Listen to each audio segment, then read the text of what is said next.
There is a throne that waits within you, not gilded with gold, not adorned with jewels, not set high in some distant palace, but carved into the living marrow of your being.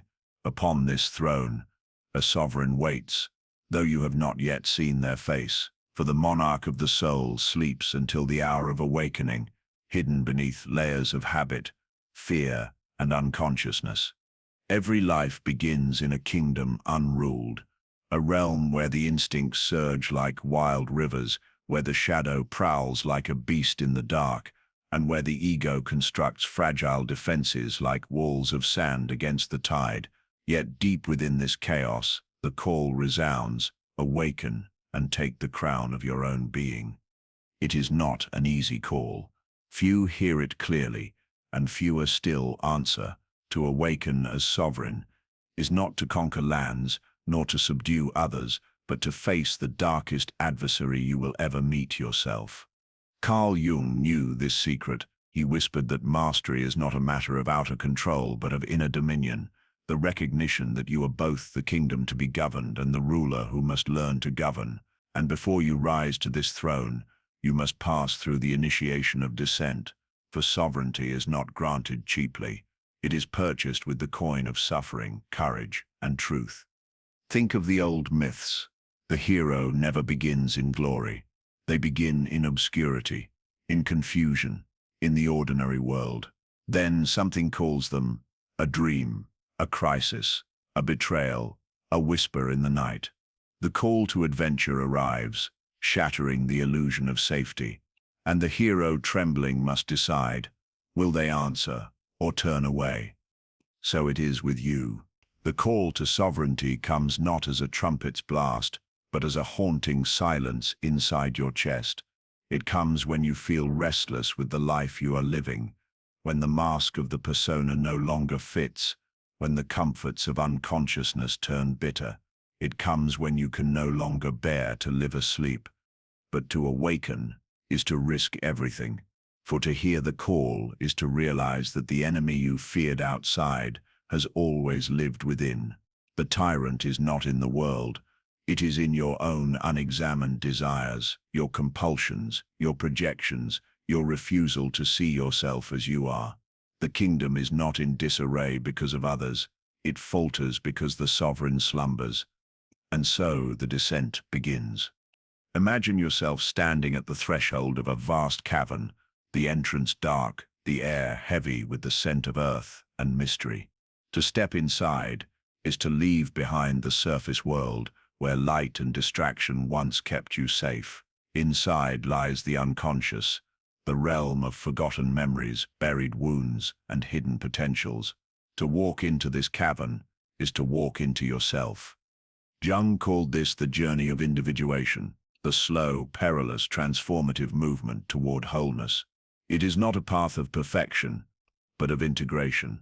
To individuate is to bring the scattered fragments of yourself into alignment, to recognize that the shadow is not an enemy to destroy, but a counselor to be heard, that the ego is not the master, but the servant of a deeper self, and that sovereignty is not control, but conscious responsibility. Yet at the beginning, none of this is clear. At the beginning, the call feels like madness. You may hear it as dissatisfaction with the life you once praised. You may feel it as a storm of anxiety or depression, as though the ground itself has betrayed you. You may taste it as betrayal, as heartbreak, as the collapse of the structures that once gave meaning. However it arrives, the call unsettles you, strips you, exposes you. It demands you turn inward, even when every instinct screams to look away. To awaken sovereignty is to face the mirror and see not only the beauty, but the beast. Pause for a moment and feel this truth. You are both the kingdom and the king, both the wound and the healer, both the tyrant and the liberator. To answer the call to sovereignty is to accept this unbearable doubleness, to live in the tension of opposites, to walk the path where light and shadow meet. The monarch in you stirs, their eyes open slowly in the darkness. They wait for your courage, your honesty, your willingness to descend, For sovereignty cannot be handed down by fate, nor gifted by the world. It must be seized, forged in the crucible of self-confrontation, tempered by the fire of awareness. And so, the journey begins here, not in triumph, but in trembling, not in certainty, but in the mystery of the call. For when you say yes, when you step across the threshold into the cavern of your unconscious, you claim the first truth of sovereignty, that your destiny will not be ruled by accident, but by conscious choice. The first step on the path of sovereignty is always disorientation. For when the call resounds, it does not gently invite you into clarity. It strips away what you thought you knew. It takes the map from your hands and thrusts you into a wilderness where no road is marked, no compass points true. This wilderness is not outside. It is the tangled forest of your unconscious. It is the labyrinth of your forgotten selves. And here you must walk without certainty, learning to trust something deeper than logic, deeper than appearances, the quiet voice of the self. But the ego resists. The ego clings to its throne, insisting that it is already sovereign, that no dissent is necessary. It fears the dark corridors of the unconscious, for it knows it cannot survive them unchanged. Yet this resistance is part of the initiation. The ego must be humbled, not destroyed, but realigned, to take its rightful place as servant to the greater self, not as tyrant of the inner world. Jung spoke often of myth, for myth reveals truths the rational mind forgets. Consider the stories of ancient kings.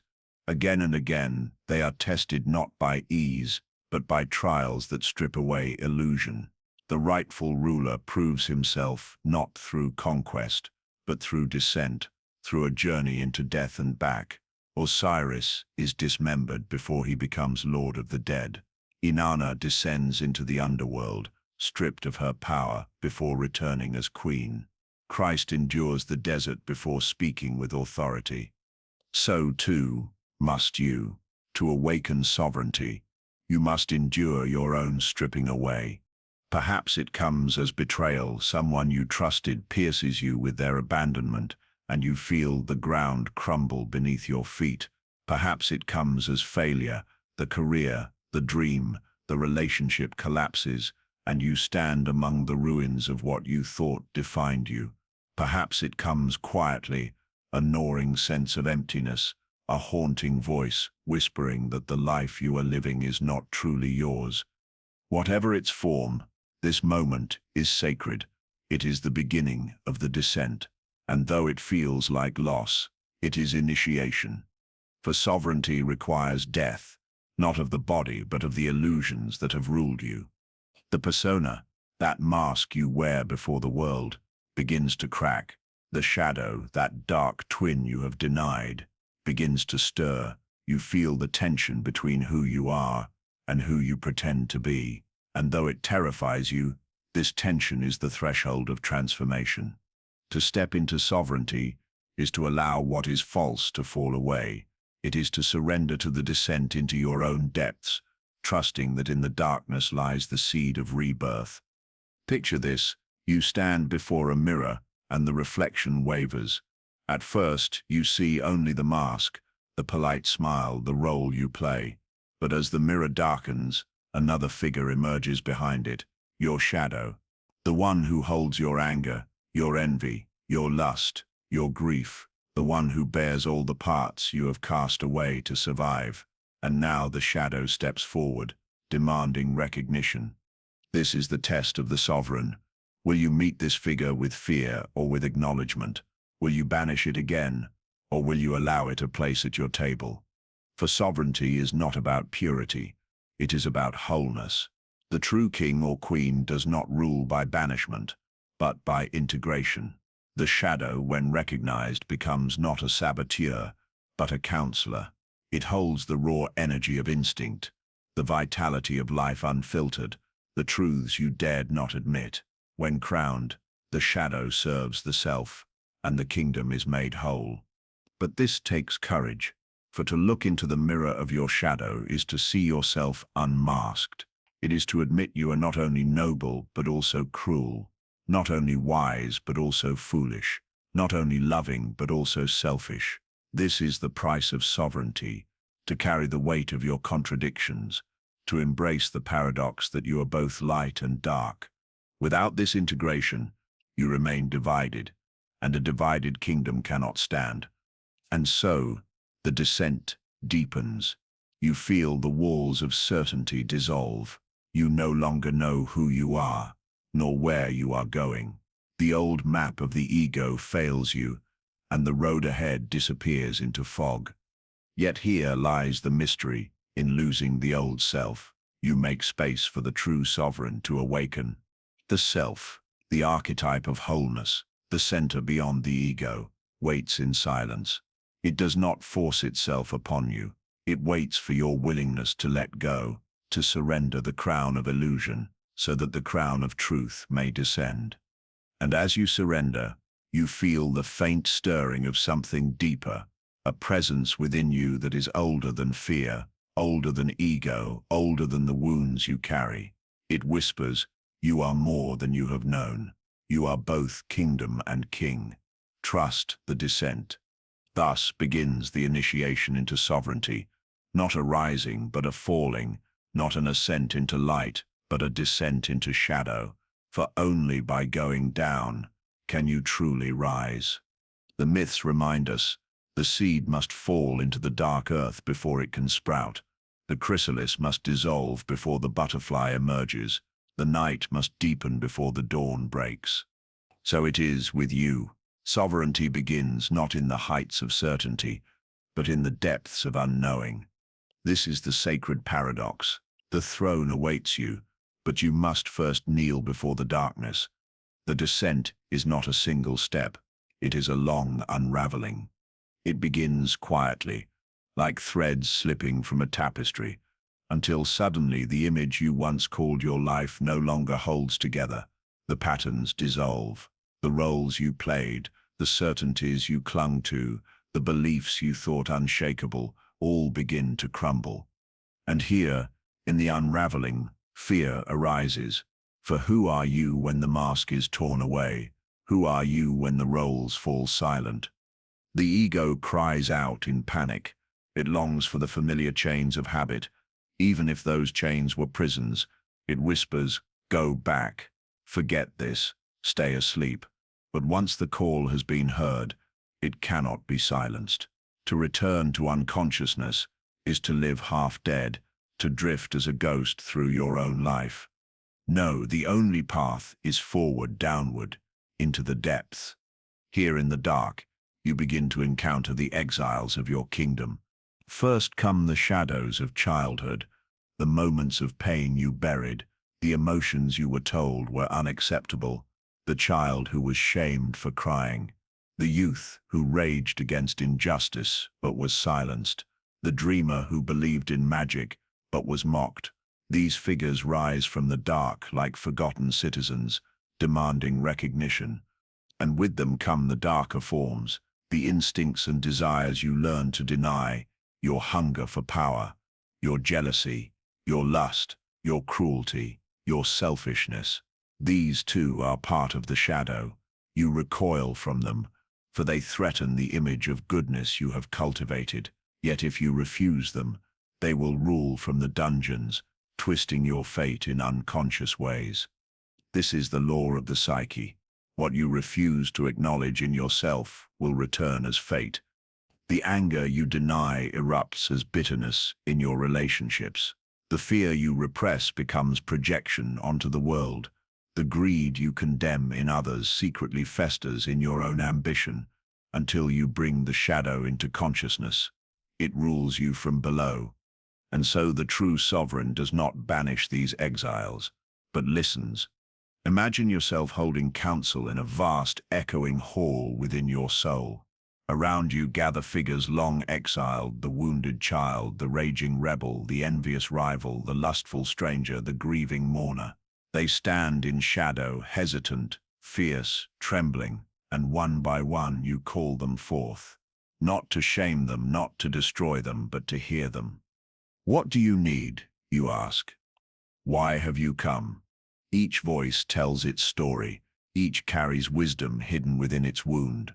The anger reveals where your boundaries were crossed. The envy reveals what you secretly desire. The grief reveals what you loved most deeply. The lust reveals your longing for union with life itself.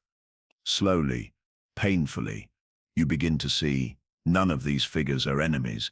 They are fragments of yourself, waiting to be restored to the whole. This is the labor of sovereignty, to integrate, not to deny. But the task is not without danger, for the shadow, once unleashed, can overwhelm. It is a fire that must be tended, not allowed to consume. Many who descend into the unconscious become lost, seduced by the power of instinct, swallowed by the darkness of despair. Jung warned of this. He knew that the path requires balance, one foot in the unconscious, the other firmly planted in consciousness. To rule your kingdom, you must not drown in its depths. You must enter as both wanderer and witness, both participant and observer. Here, the symbol of the alchemical king becomes vital. In alchemy, the king is dissolved in the dark waters, broken apart, and then reborn in purified form. The dissolution is painful, but it is necessary, for only through dissolution can the new sovereign arise. So it is with you. The ego dissolves, the old self breaks apart, and in the chaos, something new begins to stir. You feel it faintly, like an ember glowing beneath ashes, a deeper center, a self that is not bound by the masks you once wore. It does not clamor for control, does not posture, does not demand. It waits in stillness, radiant and steady.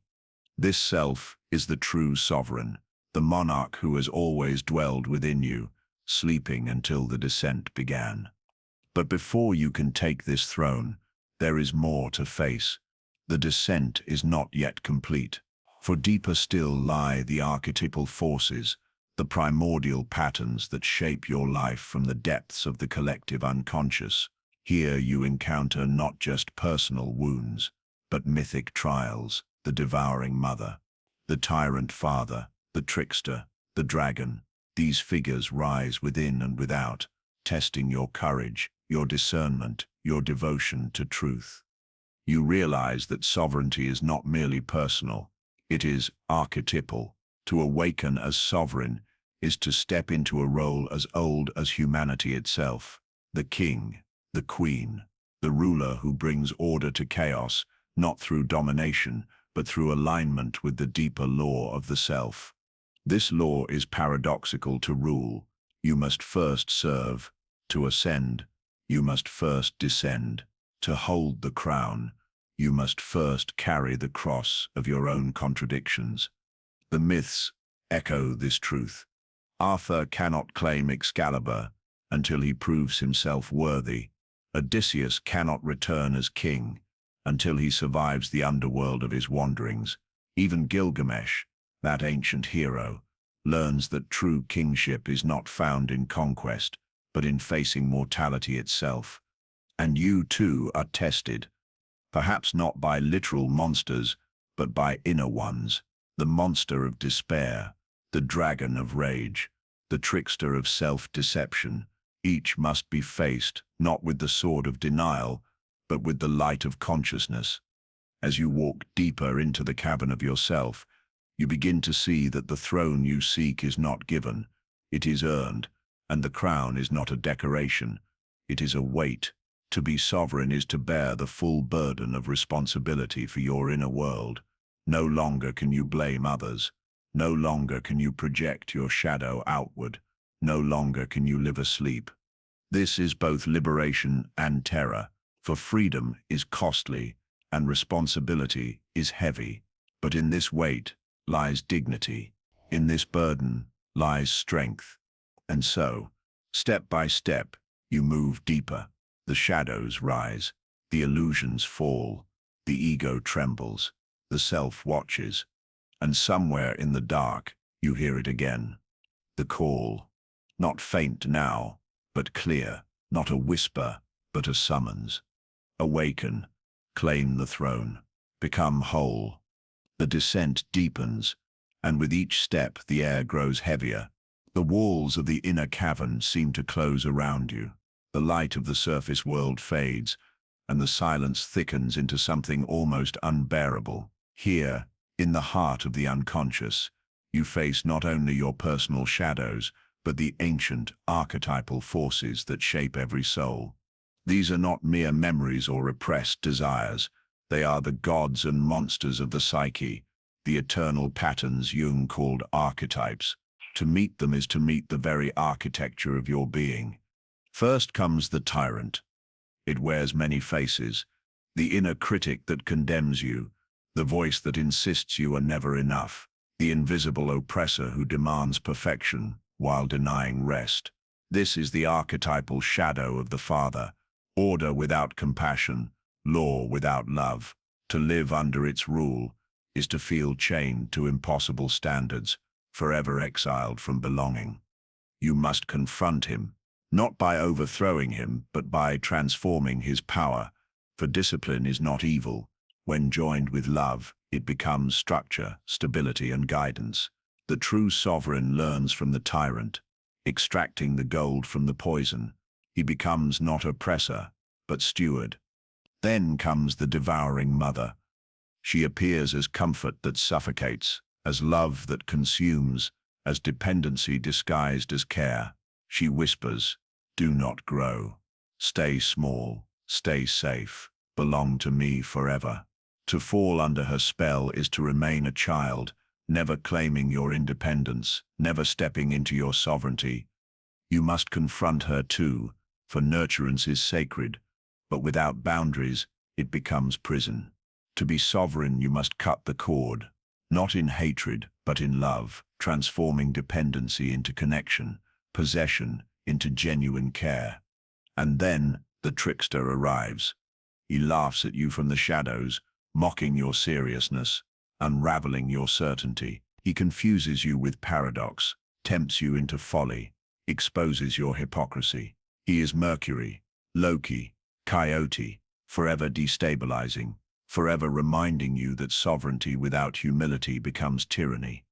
Here you must learn to laugh at yourself, to embrace the absurdity of existence, to accept that you are not omnipotent. The trickster humbles you, reminding you that the sovereign is not God, but human. Finally, the dragon appears. It rises vast and terrible, breathing fire, guarding the treasure you seek. In myth, the dragon hoards gold, maidens, sacred relics, but in truth, the dragon guards the self. The treasure is your own wholeness, your own sovereignty, and the dragon is your fear of becoming what you truly are. It roars with every doubt you've ever had. You are not strong enough. You are not worthy. You will fail. You will lose everything if you try. And yet, every myth tells us the same. The hero cannot claim the treasure without facing the dragon. You stand trembling before it. The fire scorches your skin.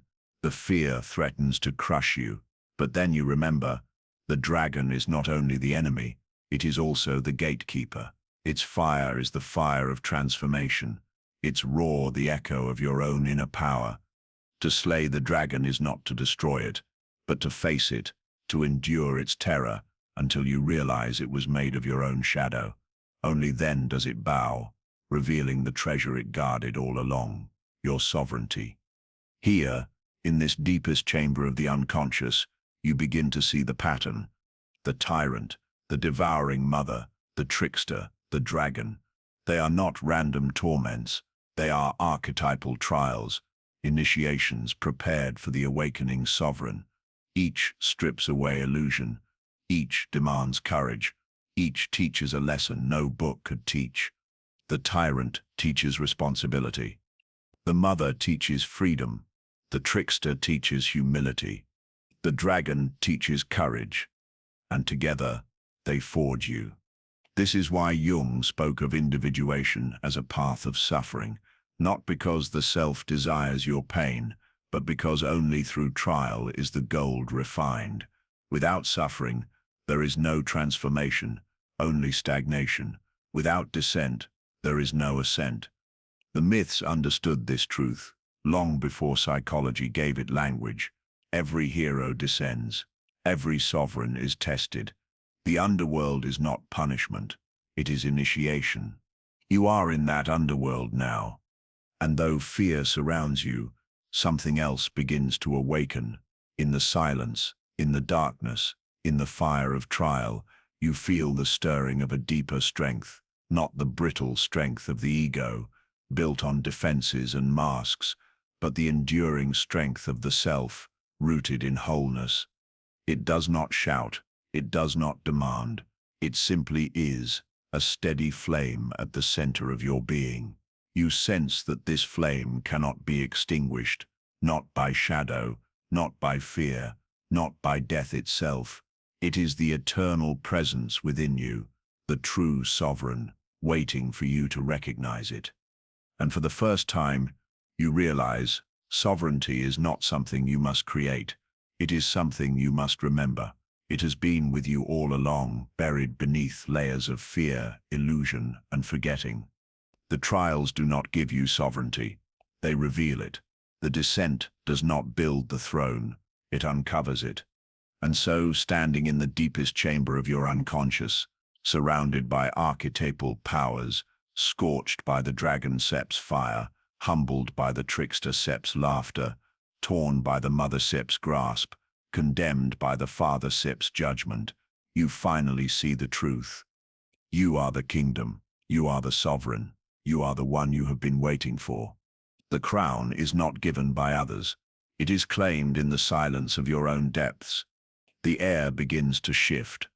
You have faced the tyrant, the mother, the trickster, the dragon, and though they remain, they no longer bind you. Something in you has changed.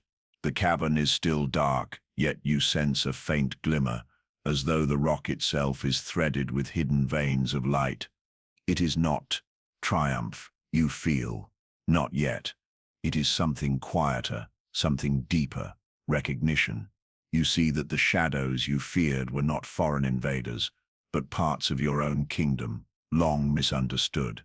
You see that the trials were not punishments, but invitations, each demanding that you claim responsibility for the life you once thought was happening to you. And responsibility is the seed of sovereignty. For to be sovereign is to cease blaming fate, family, or fortune for the state of your soul. It is to stand and declare, this is my kingdom, my shadow, my wounds, my desires, my choices. These are mine to face, mine to carry, mine to transform. It is a heavy truth. The crown is not light. It is wrought from iron, but in its weight lies dignity. In its weight lies freedom. Jung wrote that the self does not come into being by evading conflict, but by enduring the tension of opposites. Now you understand. The sovereign is born not from purity, but from paradox. You are both tyrant and liberator, both victim and creator, both shadow and light. To deny one is to weaken the whole. To hold them together is to become whole. You begin to rise, not in sudden victory, but in slow emergence, like a seed breaking through the soil, like dawn bleeding into night. Your ascent is gradual, inevitable, and real. The darkness does not vanish. It remains part of you, but you no longer fear it. You carry it with reverence, knowing it is your foundation. As you climb, the cavern opens. You feel the presence of those archetypal figures still watching you, but now they seem less like enemies and more like guardians. The tyrant bows, acknowledging the discipline you have claimed. The mother loosens her grasp, blessing you as you step into independence. The trickster smirks, but with affection, as if proud of the humility you have earned. And the dragon, once your terror, coils at your feet, its fire now the warmth that fuels your courage. These are not vanquished foes. They are integrated powers. They will remain with you, companions on the path, energies to be guided by the conscious sovereign you are becoming. At last you reach the threshold of the cavern. Behind you lies the underworld of shadow and trial. Before you stretches the open air, vast and uncertain. You pause here, suspended between worlds, the old self dissolved, the new self not yet fully born. It is here that sovereignty speaks to you, not in words but in presence. You feel it as a stillness in your chest, a deep alignment of opposites. The chaos within has not disappeared, but it has found order, not rigid, not oppressive, but alive, flowing, balanced. You sense that this is what it means to rule the inner kingdom, not to eliminate conflict, but to orchestrate it into harmony. The ego bows, the shadow kneels, the self takes the throne. And yet, you are not naive. You know the work is not finished. Sovereignty is not a final destination, but a lifelong practice. Each day, you must return to the throne. Each day, you must remember the lessons of the descent, to face what arises, to integrate what is disowned, to respond with consciousness rather than react from fear. This is the discipline of the sovereign: vigilance, presence, compassion, responsibility.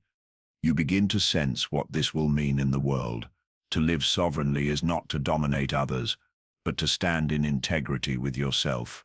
It is to meet life with conscious response rather than blind reaction. It is to speak truth, even when your voice shakes. It is to carry your shadow, so that you do not cast it upon those you love. The sovereign does not seek conquest, but coherence. Not victory, but wholeness. Not the illusion of control, but the reality of responsibility. You breathe deeply, and for the first time, you feel the crown resting upon your head. It is not a crown of vanity, but of weight. You feel its pressure, its demand, its solemnity, and yet you also feel its strength. It anchors you. It reminds you. You are no longer asleep. You are no longer divided. You are sovereign. The world outside waits. The challenges will not vanish. The shadows will return in new forms. The trials will shift, grow, test you again and again. But something has awakened in you that cannot be undone. The monarch has stirred from sleep. You step forward, carrying the silence of the depths within you. And in that silence the call echoes once more, not as an invitation now, but as a command fulfilled. Rule your kingdom, begin within. For until you govern yourself, you will forever be governed by what you refuse to face. You stand now at the threshold, no longer the same as when you entered. The descent has marked you. The shadows you once fled have become companions. The illusions that once defined you have fallen away like brittle leaves, and what remains is not purity but wholeness, not perfection but sovereignty. This is the paradox of the awakened ruler. You are both wounded and whole, both fragile and indestructible. For sovereignty does not erase your humanity. It sanctifies it. It does not make you flawless. It makes you real. You feel it in your body. The crown rests heavier than you imagined, yet it steadies you, grounding you in the truth of your own responsibility. The throne does not elevate you above others, but roots you deeper into the soil of your being. You are not separate from your kingdom. You are the kingdom. Every thought, every desire, every fear, every fragment of your psyche belongs to you now. None are exiled. None are denied. And in this wholeness, a strange serenity arises. You do not need to pretend. You do not need to conquer. You do not need to control. You need only to rule with consciousness, to listen to the voices within, to integrate their wisdom, to act with awareness. This is not the sovereignty of the tyrant, who demands obedience from others. This is the sovereignty of the inner monarch, who accepts responsibility for themselves. The tyrant seeks power to mask their weakness. The sovereign embraces weakness as part of their strength. The tyrant fears the shadow. The sovereign welcomes it. And as you embody this truth, you begin to glimpse the larger mystery. The kingdom of the self is not isolated. To rule within is to change without. The way you meet your own shadow shapes how you meet the shadows of others, the way you respond to your own wounds, shapes how you respond to the wounds of the world. The sovereign ripples outward. Consider the myths again. When the rightful king takes the throne, the land flourishes, the crops grow, the rivers flow, harmony returns. When the king is absent or corrupted, the land falls barren, the people suffer, chaos reigns. When you are divided within, your outer life fractures. Relationships strain under the weight of projection. Work becomes hollow. The world reflects your inner chaos. But when you awaken sovereignty, integration spreads like spring through your kingdom. Your relationships shift. Your actions align. Your presence carries a quiet authority that does not demand but invites. Yet sovereignty is not a final victory. It is a practice, a discipline, a daily return. The unconscious is vast, and new shadows will always rise. The call is not answered once. It resounds through every season of life, summoning you again and again to deeper responsibility, deeper wholeness, deeper truth. And so, as you stand at this threshold, you know the journey has only begun. Ahead lies the alchemical furnace, the shadow's coronation, the endless spiral of descent and ascent. Each chapter of your soul will demand new courage, new surrender, new integration, but you are no longer afraid. For now you know, the darkness is not your enemy. The shadow is not your prison. The trials are not your punishment. They are your teachers, your companions, your initiations. The sovereign within you has awakened. You walk out of the cavern and into the open air. The sky above is vast, endless, indifferent, yet luminous. The wind carries the scent of life renewed, and though nothing outward has changed, everything inward has transformed. You are still you, yet you are more. You are still human, yet you have touched the eternal. You are still in the world, yet the world now flows through you with deeper meaning. The call to sovereignty has been answered. You know now that mastery is not the conquest of others, but the conscious rule of your own soul. You know that you are both kingdom and sovereign, both subject and ruler. You know that the throne is not given. It is claimed through descent, integration, and rebirth.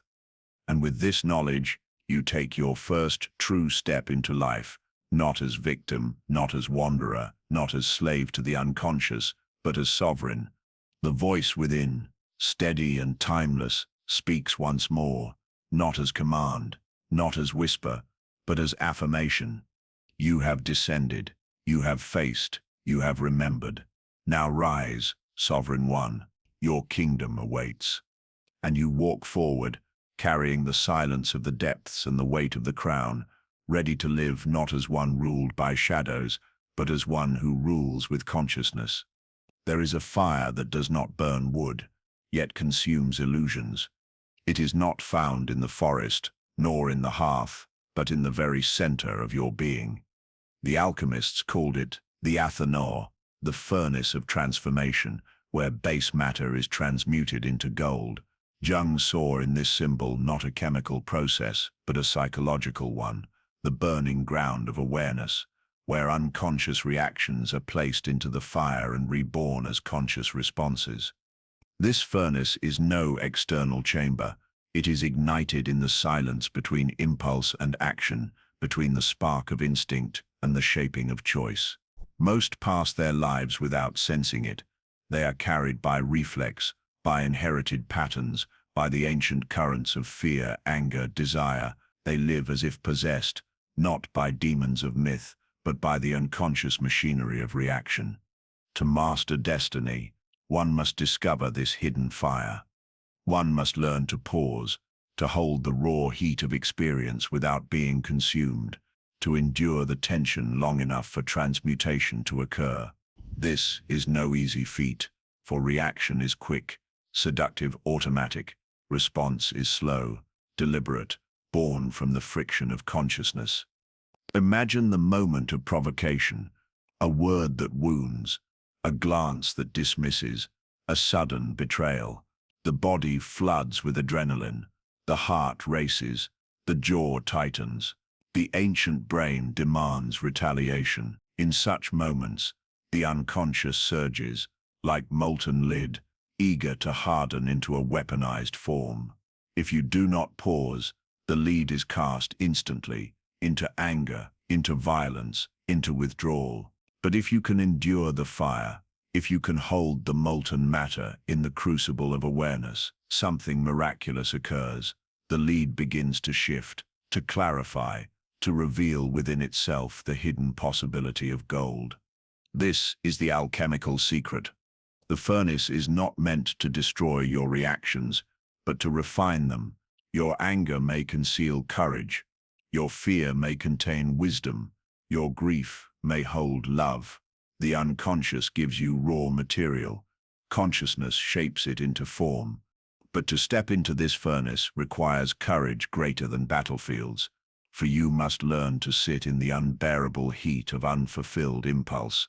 You must resist the seduction of immediacy. You must allow the fire to work upon you. And here is the paradox. The furnace does not appear until you have chosen it. It is not automatic. Most live without it, slaves to their chemistry and their past. Only when you decide to stop, to witness, to breathe into the rawness of your reaction, does the furnace ignite. It is called into being by consciousness itself. Jung called this process active imagination in one form, but in daily life it is simpler, rawer. It is the sacred pause. It is the moment where you refuse to let instinct rule you blindly. It is the space Viktor Frankl would later describe. Between stimulus and response there is a space. In that space lies our power to choose our response. In our response lies our growth and our freedom. The sovereign of the self lives in this space, not in reaction, not in suppression, not in indulgence, but in the fire of choice. The ancients knew this truth in story form. Prometheus, who stole fire from the gods, is not merely myth but symbol, the human being awakening to the inner flame of consciousness, no longer chained to instinct alone. This theft is not theft at all. It is the gift of responsibility, the power to create rather than merely react. But every Promethean gift comes with suffering. For to hold fire is to be burned. To awaken awareness is to feel pain more sharply, to endure the torment of knowing you could act differently, even when habit screams otherwise. And yet, it is this very pain that refines you. The alchemical furnace is no gentle warmth. It is searing, relentless, purifying. It strips you of excuses.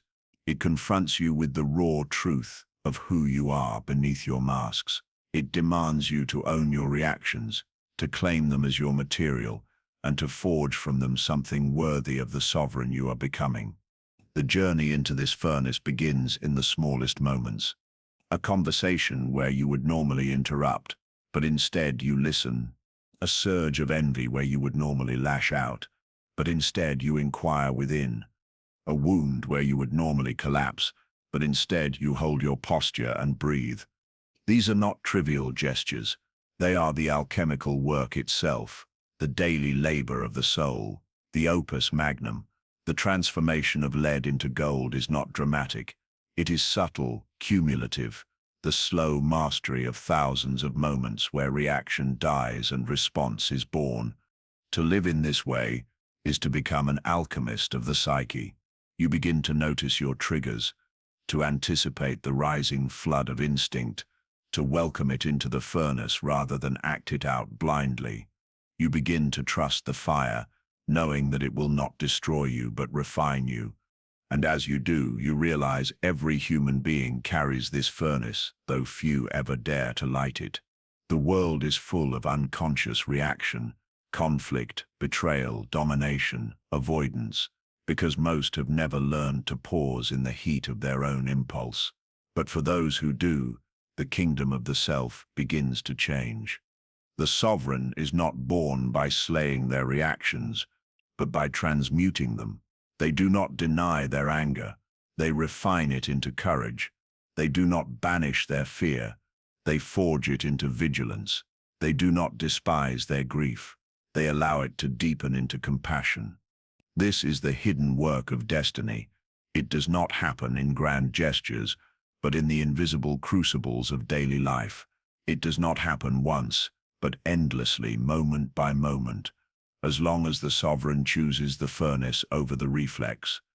And so the question arises before you now: will you live as lid, cast instantly into hardened reaction, or will you dare to enter the fire, to hold the molten matter of your soul until it yields its secret gold? The choice is yours, but know this: only in the furnace is true freedom found. The furnace is lit the moment you resist the spell of immediacy. That instant of suspension where the body screams for release but the will holds steady is the very threshold where unconscious reaction is transformed into conscious response. It feels like death at first, because something in you is indeed dying, the ancient compulsion to be ruled by instinct alone. Consider anger. It arrives like lightning, sharp, instantaneous, electric.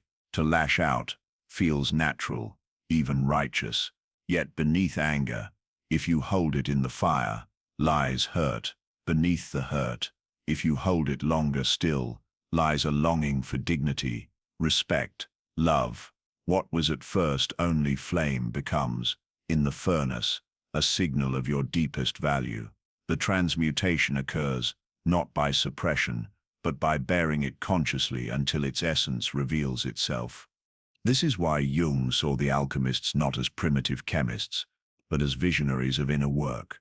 They encoded in symbols what psychology now uncovers in practice, that all raw matter of the psyche, rage, envy, lust, despair, can be placed in the crucible of awareness and refined. They called this calcinatio, the burning away of impurities. You know it as the inner heat you feel when you restrain a reaction and endure its fire. But restraint is not repression. To repress is to bury the material in the unconscious, where it ferments into shadow. Restraint, by contrast, is conscious holding, deliberate endurance, a willingness to remain with the fire until meaning emerges. The difference is everything. One poisons, the other purifies. The sovereign learns this art, slowly, painfully, through failure, for no one enters the furnace perfectly. At first you fall into old patterns. You shout, withdraw, strike, collapse. But each failure becomes a fragment of gold, if reflected upon honestly, to look back and ask, what possessed me? What unconscious God ruled me then? Is to retrieve the material for the next attempt. Each lapse becomes fuel. Each reflection strengthens the furnace. In this way, the work is circular, repetitive, like the alchemical cycles themselves: dissolution, coagulation, burning, cooling, over and over until something new emerges. The ancients understood that fire both destroys and creates. It consumes wood, yet hardens clay. It devours, yet forges. Likewise, the furnace of consciousness burns away illusion but strengthens essence. Your childish demand for control may be incinerated, yet your mature capacity for sovereignty is forged. And yet, make no mistake, the furnace is merciless. It will not flatter you. To sit in its heat is to confront the truth of your own weakness, your raw instinct, your pettiness, your fragility. The sovereign who cannot endure shame, guilt, or self-exposure will never endure the fire, for the furnace reveals everything that was hidden beneath your masks. It burns away not only reaction, but also self-deception. There is a psychological alchemy in this. When you sit with your reaction rather than act it out, you expand your awareness. The once unbearable tension becomes tolerable. The unconscious pattern becomes visible. Slowly, what once controlled you becomes a tool you wield. Think of the martial artist who trains not to strike first, but to absorb energy, to redirect it with precision. Their strength is not in brute force, but in cultivated restraint. The sovereign is no different. Their power is not in reaction, but in mastery of the fire within. And yet this mastery is not cold or detached. It is not the stillness of stone. It is fiery, alive, deeply human. To respond consciously is not to deaden feeling, but to feel more fully, to sense the layered depths beneath impulse, and to act from the essence rather than the surface. This is why the furnace is both agony and gift. Agony, because it demands you face the unbearable; gift, because through it you discover your true sovereignty. The sovereign does not seek freedom from fire. They carry it within, and it illuminates their every step. The question arises, how is this furnace practiced? How does one live not in theory, but in daily alchemy? It begins with vigilance. Awareness must be sharpened to catch the first spark of reaction. If you notice too late, the fire has already escaped, hardened into words or deeds you cannot recall. Thus, the sovereign cultivates sensitivity to their own rising heat, the racing pulse, the tightening jaw, the inner voice swelling with justification. These are signals, alarms announcing that the unconscious is stirring. Once caught, the work is to breathe, not shallow, desperate breath, but deep, steady inhalations that ground the body in the present.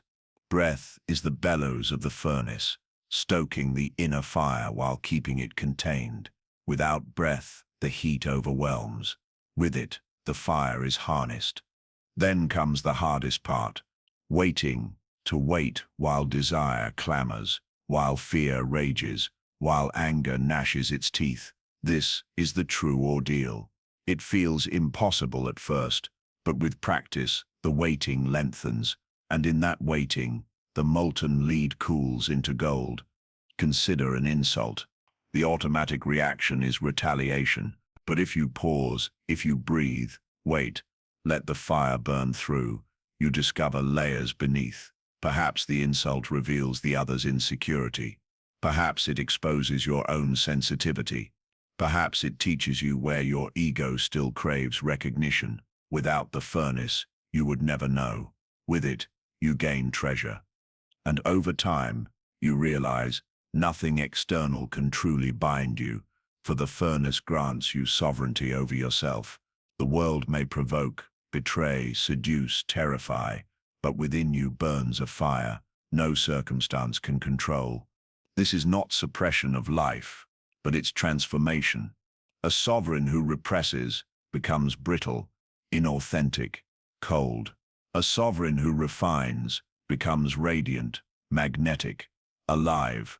Their presence burns with quiet intensity. People feel it when they enter the room, not the heat of reaction, but the warmth of refined fire.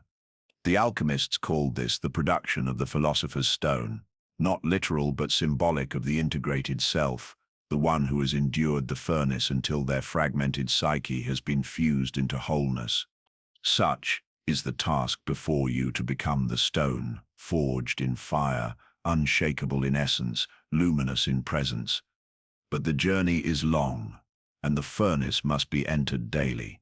There is no final victory, no permanent immunity. Every new situation offers new material to refine. Each day brings its fire, and the sovereign greets it not with fear, but with reverence, for without fire, there is no gold. To endure the fire is to enter the secret chamber of human suffering. For the furnace does not merely test your patience, it sears you alive with the raw pain of your own unfinished soul. Every instinct in the body cries to escape. The nervous system thrashes against the unbearable. Muscles tighten, stomach knots, skin burns with restless energy. The mind justifies, pleads, bargains, act, release, flee. But the sovereign who chooses to remain in the blaze knows, if you abandon the fire too soon, the gold within you remains hidden, unformed, still trapped in awe. This endurance is not passive resignation. It is a heroic bearing of pain without collapse. Here, mythology provides an image. Prometheus bound to the rock, his liver devoured daily by the eagle of Zeus, only to grow back each night. His torment is endless, cyclical, unbearable. Yet Prometheus is also the bringer of fire. the light-bearer of humanity. His suffering is inseparable from his gift. So it is with you. To hold your inner fire is to suffer like Prometheus, to feel torn open by instinct and yet refuse to escape. But precisely in this torment lies the illumination. Only one who suffers the fire may wield it without being destroyed. Consider heartbreak. When the beloved departs, the psyche burns with longing, rage, grief. Instinct drives toward desperate pursuit or bitter revenge. Yet if you enter the furnace of heartbreak, refusing to numb, refusing to collapse into distraction, you discover the wound's hidden treasure. It reveals the depth of your capacity for love. The pain does not destroy. It deepens you. The gold emerges only through endurance. Likewise, betrayal cuts like fire. Your mind reels, your blood rages, your heart clenches with humiliation. The temptation is to lash out or to wall yourself off.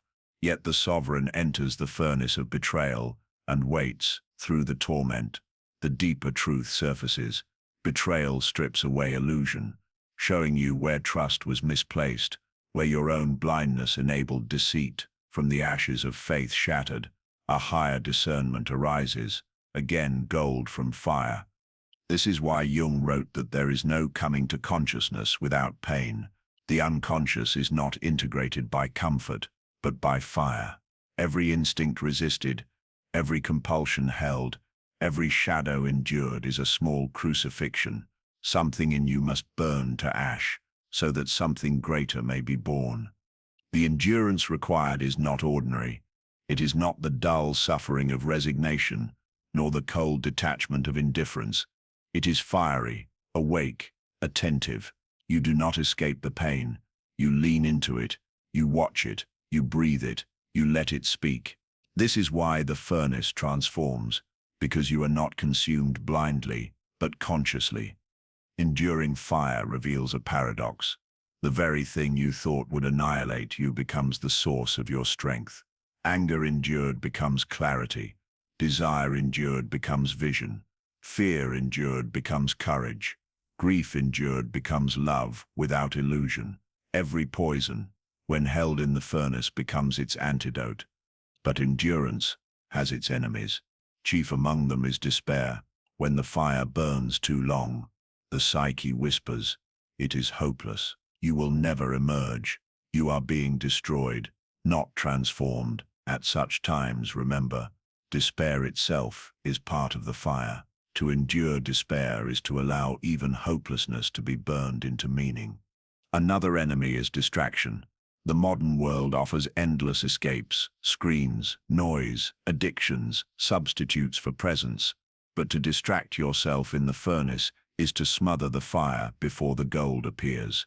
The sovereign resists distraction as fiercely as they resist despair. And so the work becomes a daily crucifixion. Small moments of fire, endured again and again, accumulate into transformation. You begin to trust the furnace, to see its pattern. What once felt like punishment now feels like initiation. You know that every new blaze is an invitation into sovereignty. The medieval alchemists spoke of nigredo, the blackening, the dark stage where all matter is dissolved into chaos. It is a descent into the underworld, an annihilation of form. Enduring the furnace often feels like this, as though everything stable in you disintegrates. Yet in this blackness, the seed of rebirth germinates. This is why endurance is not mere toughness, but faith that within the blackness, gold waits to be born. Not faith in an external savior, but in the inner law of transformation itself. You suffer, but you suffer with meaning. You endure, but you endure towards sovereignty. And gradually, you notice change. The fire that once terrified now feels strangely intimate. You begin to know its rhythm. You can stand in its blaze longer, with less trembling. You can watch yourself burn without collapsing into panic. What once annihilated now strengthens. This is the paradoxical mark of the sovereign. They're calm in fire, not because they feel less, but because they have borne more. Their presence radiates not cold detachment, but a heat that is contained, refined, directed. Others sense it unconsciously. They feel the strength of one who has suffered and not fled. The furnace, then, is both ordeal and crown. To endure its torment is agony, but to emerge from it is sovereignty. You discover that the very capacity to suffer consciously is what grants you power, for no one can control a being who has mastered their own fire. Prometheus's torment was endless, but your furnace, though it returns daily, is not eternal punishment. Each time you endure, a little more of the gold is revealed, a little more of your essence forged. The eagle of instinct tears at you, yes, but each tear makes you stronger, more sovereign, more luminous. Thus endurance is the alchemical heroism of the modern soul, not to slay monsters, not to conquer kingdoms, but to remain still in the blaze of your own instincts until sovereignty emerges. This is the crown that cannot be stolen, the throne that cannot be usurped. A man or woman who has endured the furnace stands unshaken in a world of constant fire. The furnace, once endured, does not leave you as it found you. It does not merely scorch you and depart. It reshapes you from the inside out. The fire, when born with consciousness, becomes something strange, no longer a tormentor, but a teacher. You begin to notice this subtle shift. What once felt like an endless assault of instinct, the hunger, the rage, the despair, now begins to reveal a hidden order. Within the very chaos of fire, a pattern gleams. The heat no longer blinds you, it illuminates. This is the stage of transformation, when suffering gives birth to clarity. In Jungian terms, this is the transition from nigredo to albedo, from blackening to whitening. After the chaos of dissolution, a new light dawns. It is not yet the final gold, but a dawning awareness, a vision of order emerging from the flames. Think of the blacksmith's forge. The raw metal, once placed in fire, is beaten and bent into form. In the beginning, the fire seems to destroy, but over time the form becomes clear. The sword begins to take shape. Likewise, your psyche, in the fire of instinct, old shapes melt, but something sharper, stronger, more sovereign is revealed. Transformation through fire always begins with vision. Suddenly, what was chaos becomes symbolic. You see the rage, not merely as rage, but as the guardian of your boundaries. You see grief, not only as loss, but as a doorway into deeper love. You see fear, not simply as paralysis, but as the unveiling of what you most value. Every instinct becomes an oracle when endured. Consider desire. Unendured, it enslaves. It drives you into blind pursuit, leaves you restless and dependent. But when held in the furnace, desire reveals its secret. It is not merely for the body, but for the eternal. Every earthly longing conceals a spiritual hunger. Lust endured becomes not repression, but a ladder to transcendence. Or, take anger. Left unendured, it erupts in violence or corrodes the soul with bitterness, but endured, anger speaks. It tells you, here is where you have been dishonored. Here is where injustice festers. Here is where you must speak with fire, not silence. Thus, anger endured becomes righteous clarity. Fear, too, when endured, transforms. It shrinks from the future, imagines collapse. But in the furnace, fear reveals its truth. It points precisely to what matters most. You fear the loss of what is sacred. Fear endured becomes compass, pointing you toward what must be protected. Every instinct is transfigured in this way. Fire does not vanish. It is redirected, sublimated, crowned. You do not extinguish your instincts. You enthrone them. They become servants of sovereignty, rather than tyrants of the unconscious. This is why the sovereign radiates presence. When others meet them, they sense something unusual, a clarity that cuts through noise, a calm that does not waver in heat, an intensity that does not scatter into chaos. The sovereign has not banished fire. They have mastered its rhythm. And here lies the great paradox. Sovereignty is not cold detachment. It is not the sterile indifference of a stone. It is fire itself, but fire contained, fire conscious, fire directed. To meet such a being is to feel both warmth and authority, both compassion and command. The ancient kings of myth were always linked to fire, the solar king, bearer of light, the hero who slays with a flaming sword, the prophet whose words burn like coals. Fire is the mark of sovereignty, not the fire that destroys, but the fire that illumines. The sovereign, then, is not the one who extinguishes desire, anger, fear, but the one who has burned in them long enough to discover their hidden truth. Others scatter at the first blaze. The sovereign remains, learns, transforms, and in doing so they acquire a gift, the ability to stand in fire on behalf of others. This is why people are drawn to such presences. They feel, often unconsciously, here is someone who has burned and not fled. Here is someone who has suffered and not collapsed. Here is someone who can hold fire for me when I cannot. The sovereign becomes a silent anchor in the storms of others, not by effort, but by essence. But this transformation is costly.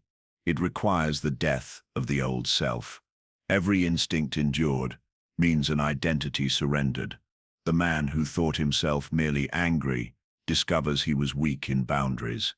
The woman who thought herself merely grieving discovers she loved without seeing. Each realization burns away illusion, and each loss feels like a small death. This is why transformation through fire always involves mourning. You must grieve the old self, the old illusions, the old masks. Sovereignty is born not only through fire, but through loss, the loss of who you once believed yourself to be. And yet, in this loss, something greater is born. Clarity emerges. A calm strength begins to permeate your being. You realize you need not chase every impulse, nor collapse beneath every storm. You carry fire now not as torment, but as torch. The alchemists called this moment the white stone, the beginning of light. It is not yet the gold of final transformation, but it is a sacred milestone. You see through the fire. You recognize its rhythm. You begin to wield it. This shift also marks the birth of true choice. Before, you were slave to instinct. Now you can pause. You can feel anger rise and decide how to speak it. You can feel desire surge and decide where to direct it. You can feel fear grip you and decide how to step anyway. Sovereignty is choice, born of fire. The transformation also brings with it an unshakable humility. For you know what it cost. You know the fire nearly consumed you. You know how easily despair or distraction might have stolen your crown. And so, though you stand with power, you stand without arrogance. Your authority is tempered, like steel in the forge. Thus the sovereign emerges, not triumphant in the ordinary sense, but luminous. They carry scars, but the scars shine. They carry fire, but the fire heals. They carry sovereignty, but sovereignty serves. To endure fire was the first step. To be transformed by fire is the second. The sovereign now begins to walk the world differently. They see others burning, and they know the path. They see chaos, and they can stand still. They see suffering, and they do not flee. In this way, the furnace becomes not only personal crucible, but cosmic initiation. You are no longer merely an individual surviving instinct. You are an axis around which others can gather. Your sovereignty ripples outward. For sovereignty is not private. It radiates. It transforms not only you, but the world you touch. At last the furnace begins to cool. Not because the fire is gone. Fire never departs, but because you have changed in relation to it. What once burned as chaos now glows as illumination. What once consumed now empowers. The ancients spoke of this final stage as rubo, the reddening, the birth of gold. After blackness and whitening, after dissolution and clarity, comes the crowning, the union of opposites, the emergence of wholeness. This is the moment of sovereignty. It does not arrive with trumpets or applause. It arrives quietly, like a dawn you did not notice until the sky was already aflame with color. You simply realize, one day, that you are no longer the same. The man who was ruled by desire now rules with vision. The woman who was shattered by grief now carries a depth of love that cannot be broken. The sovereign is born not with noise, but with stillness. Yet this stillness is not emptiness. It is radiant, magnetic. It draws without demanding, commands without coercion.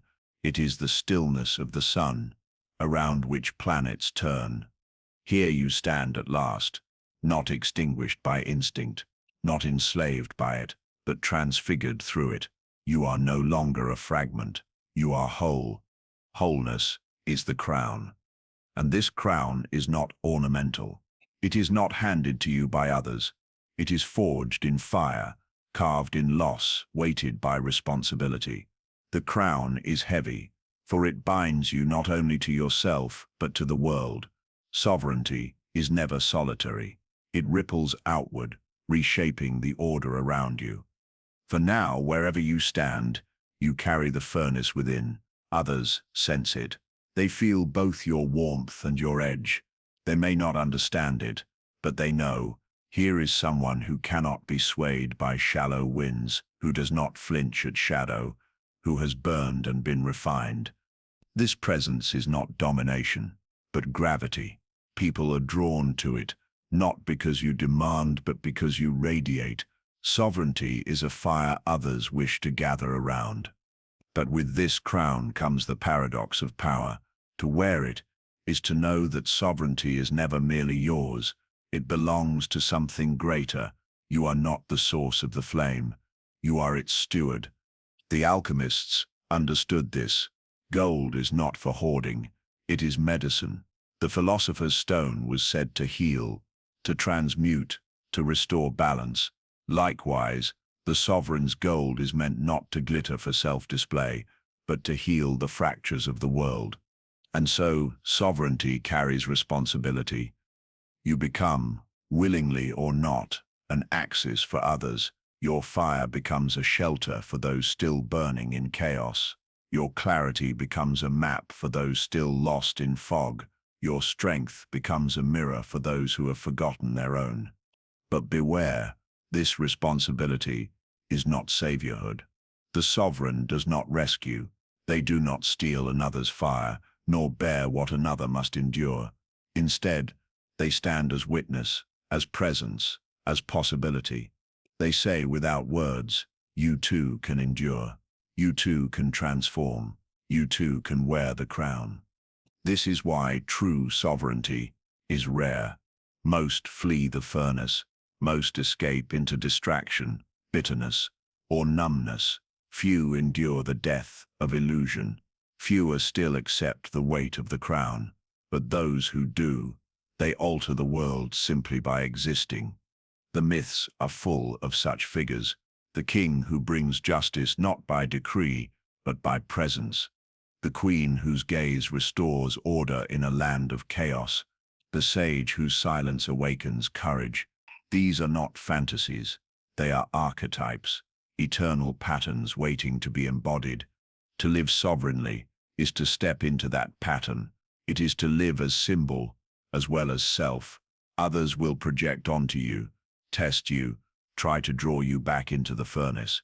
But the sovereign knows this is part of the role. To carry fire is to be tested endlessly. And yet, sovereignty is not grim. It is not a cold burden. It is a joy, a freedom, a radiance. For once the furnace has been endured, you discover that nothing outside you can truly enslave you again. Desire may tug, anger may flare, fear may whisper, but none of these rule. You are ruled by something higher now. the union of opposites, the wholeness of self. In Jung's vision, this is individuation fulfilled. The ego, once fragmented and enslaved, has aligned with the self, the deeper totality. You no longer live only as a surface identity. You live as a vessel of something eternal. This is why the sovereign presence feels timeless, because it is not merely personal, it is archetypal. And so the sovereign walks the world, not as master of all, but as servant of the flame. They live not in arrogance, but in reverence. They do not flee instinct, but neither do they bow to it. They dance with fire, shaping it, bearing it, offering it. The crown is not an end, but a beginning. To wear it is to step into the endless work of sovereignty, to refine, to serve, to radiate. You are not finished. You are forged again and again. But now you know the secret. Fire is not your enemy. Fire is your kingdom. This is the final paradox. Sovereignty is born of surrender. You did not conquer fire by force. You let it burn you. You did not earn gold by grasping. You allowed yourself to dissolve. You did not seize the crown. You accepted the deaths it required. And so, in the end, sovereignty is grace. Hard-won, yes, paid in blood and loss, yes, but still grace. The sovereign does not walk above others, but among them, carrying fire with open hands. They are not beyond desire, but they see through it. They are not beyond grief, but they carry its wisdom. They are not beyond fear, but they step into it with steady breath. This is what it means to be crowned. Not to escape humanity, but to embody it fully. Not to reject fire, but to radiate it. Not to rule others, but to rule yourself, so completely that your very being becomes a kingdom. Thus the furnace completes its work. Thus the crown descends. Thus sovereignty is born. And as you step forth carrying this fire, the world itself begins to change. Every kingdom has its dungeons. Every throne casts a shadow. And every sovereign, no matter how awakened, must one day face the truth. What is not ruled consciously will rise to rule in secret. The shadow waits. It waits in the corridors of your psyche, in the places you deny, repress, or exile. It does not vanish because you ignore it. It grows in the silence like roots beneath the earth, like embers beneath the ash. One day it returns, disguised as fate, disguised as enemy, disguised as everything you swore you were not. Carl Jung called this force the shadow, the unseen companion who walks beside you, inseparable from your being. It carries the instincts you rejected, the impulses you condemned, the desires you could not bear to admit. The more you banish it, the more it grows in power. The more you fight it, the more it finds ways to deceive you. For what you refuse to acknowledge within will inevitably control you from without. The tyrant who condemns cruelty in others but secretly thrives on domination. This is shadow at work. The noble man or woman who prides themselves on being pure yet lives entangled in projection and judgment. This too is shadow at work. The sovereign knows there can be no true rule until the dungeons are opened, until the exiled ones are brought into the light. The path to sovereignty leads not only upward into the light of consciousness, but downward into the catacombs, where the shadow waits to be crowned. But this coronation is unlike any other, for it is not about elevating the shadow to dominance. It is about granting it recognition, a place at the table of the self. Sovereignty without shadow becomes brittle, naive, easily corrupted by what it cannot admit. Sovereignty with shadow becomes unshakable, for it is built on the wholeness of human nature, not the illusion of purity. To approach the shadow is to descend into the underworld again. The myths tell us this truth. In the tale of Persephone, the maiden is taken into Hades, into the world of darkness, where she becomes queen of both realms, light above, shadow below.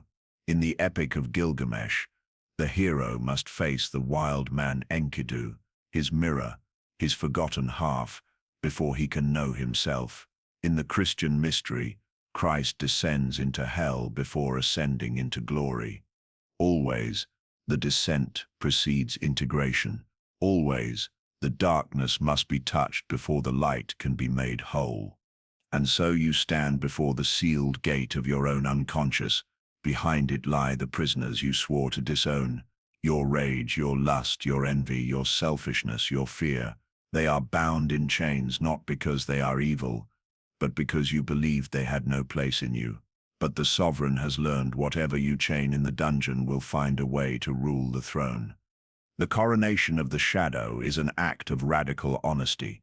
It begins by saying, yes, this too is me. This hunger, this anger, this desire, this darkness, this too belongs to my kingdom. It is not easy, for to admit the shadow is to shatter the persona, the mask you have worn before the world. You risk being seen as flawed, imperfect, vulnerable, yet this risk is the doorway to authenticity. Only those who face their shadow can rule without hypocrisy. Only those who embrace their inner darkness can shine with unshakable light. The moment of coronation arrives like a mirror shattering. Suddenly, you see in others what you had denied in yourself. Their cruelty reveals your own aggression. Their arrogance reveals your hidden pride. Their selfishness reveals your own hunger for recognition. Each enemy you condemn, each trait you despise, is the shadow pointing back at you, saying, look here, see me, own me. The temptation is always to deny it again, to insist that the darkness belongs only to them, never to you. But the sovereign refuses this denial. The sovereign takes the mirror in hand, even as it cuts, even as it wounds, and whispers, yes, this is me too. And in that whisper something shifts. The dungeon door creaks open. The shadow stirs, no longer bound, no longer needing to act in secret. It steps into the hall, not as an enemy, but as a counselor, a source of hidden strength. For within your aggression lies your capacity for courage. Within your selfishness lies your power to assert. Within your envy lies your recognition of what you truly desire. Within your lust lies your capacity to feel alive. The shadow, when integrated, does not corrupt you, it completes you. This is the coronation, not the shadow ruling over you, but you acknowledging the shadow as part of your court, not suppressing it, not glorifying it, but giving it a place. The sovereign who does this cannot be manipulated by projection, cannot be ruled by denial, cannot be destroyed by hypocrisy. They stand whole, and in that wholeness, unshakable. But make no mistake, the coronation is not a single moment. It is a lifelong dialogue, an endless integration. Each season of life reveals new shadows. Each descent into darkness uncovers deeper truths. The sovereign learns not to seek purity, but to seek wholeness, not to seek light alone, but to embrace the union of light and dark, conscious and unconscious, shadow and self. This is the mystery that Jung revealed. Individuation is not the elimination of the shadow, but its inclusion. The self is not light without darkness, but the unity of both. To crown the shadow is to accept your humanity fully, and in that acceptance, to touch something beyond humanity, the eternal. And so the journey deepens. The sovereign who once answered the call now descends again, this time not to claim the throne, but to invite the shadow into its rightful place. The kingdom cannot flourish while its ruler denies half of its citizens. The soul cannot be whole while half of itself is buried. The time has come. The shadow waits for its crown. The descent does not begin with thunder. It begins with silence. One day, without warning, the air in your life shifts. The things that once held you upright falter. The mask no longer fits. The old explanations, the old stories, the old defenses, they fracture like brittle glass. You look into the mirror and find a stranger gazing back. That is the moment you know the shadow is stirring. For the shadow does not announce itself politely. It leaks, it slips, it emerges in dreams that unsettle you, in desires that shame you, in reactions that erupt before you can contain them. It emerges when you lash out against someone you swore you loved, when envy burns your chest at another's success, when lust seizes you in the very moment you pretend to be pure. These eruptions are not accidents, they are signals. The underworld is calling. The ancients understood this well. Every myth of descent begins with disruption, a sudden theft, a sudden loss, a sudden rupture that cracks the surface world. Persephone is seized by Hades. Orpheus loses Eurydice. Inanna, the queen of heaven, feels compelled to walk into the dark realm of her sister. The soul does not descend because it chooses to. It descends because life tears it downward. So too for the sovereign. You feel the pull in your own life, the failures you cannot explain, the habits you cannot break, the emotions that overwhelm you. These are the gates of the underworld, and each gate demands something from you. The first gate demands your pride. You must bow. The second gate demands your certainty. You must admit confusion. The third gate demands your innocence. You must admit complicity. And on it goes, deeper and deeper, until at last you stand naked before the shadow, stripped of excuses, stripped of persona, stripped of all that shielded you from yourself. This nakedness is unbearable. You see in yourself what you swore you were not, the cruelty, the hunger, the greed, the lust, the selfishness. You want to deny it, to insist again. This is not me. But the underworld has no patience for denial. It whispers, it is you. It has always been you.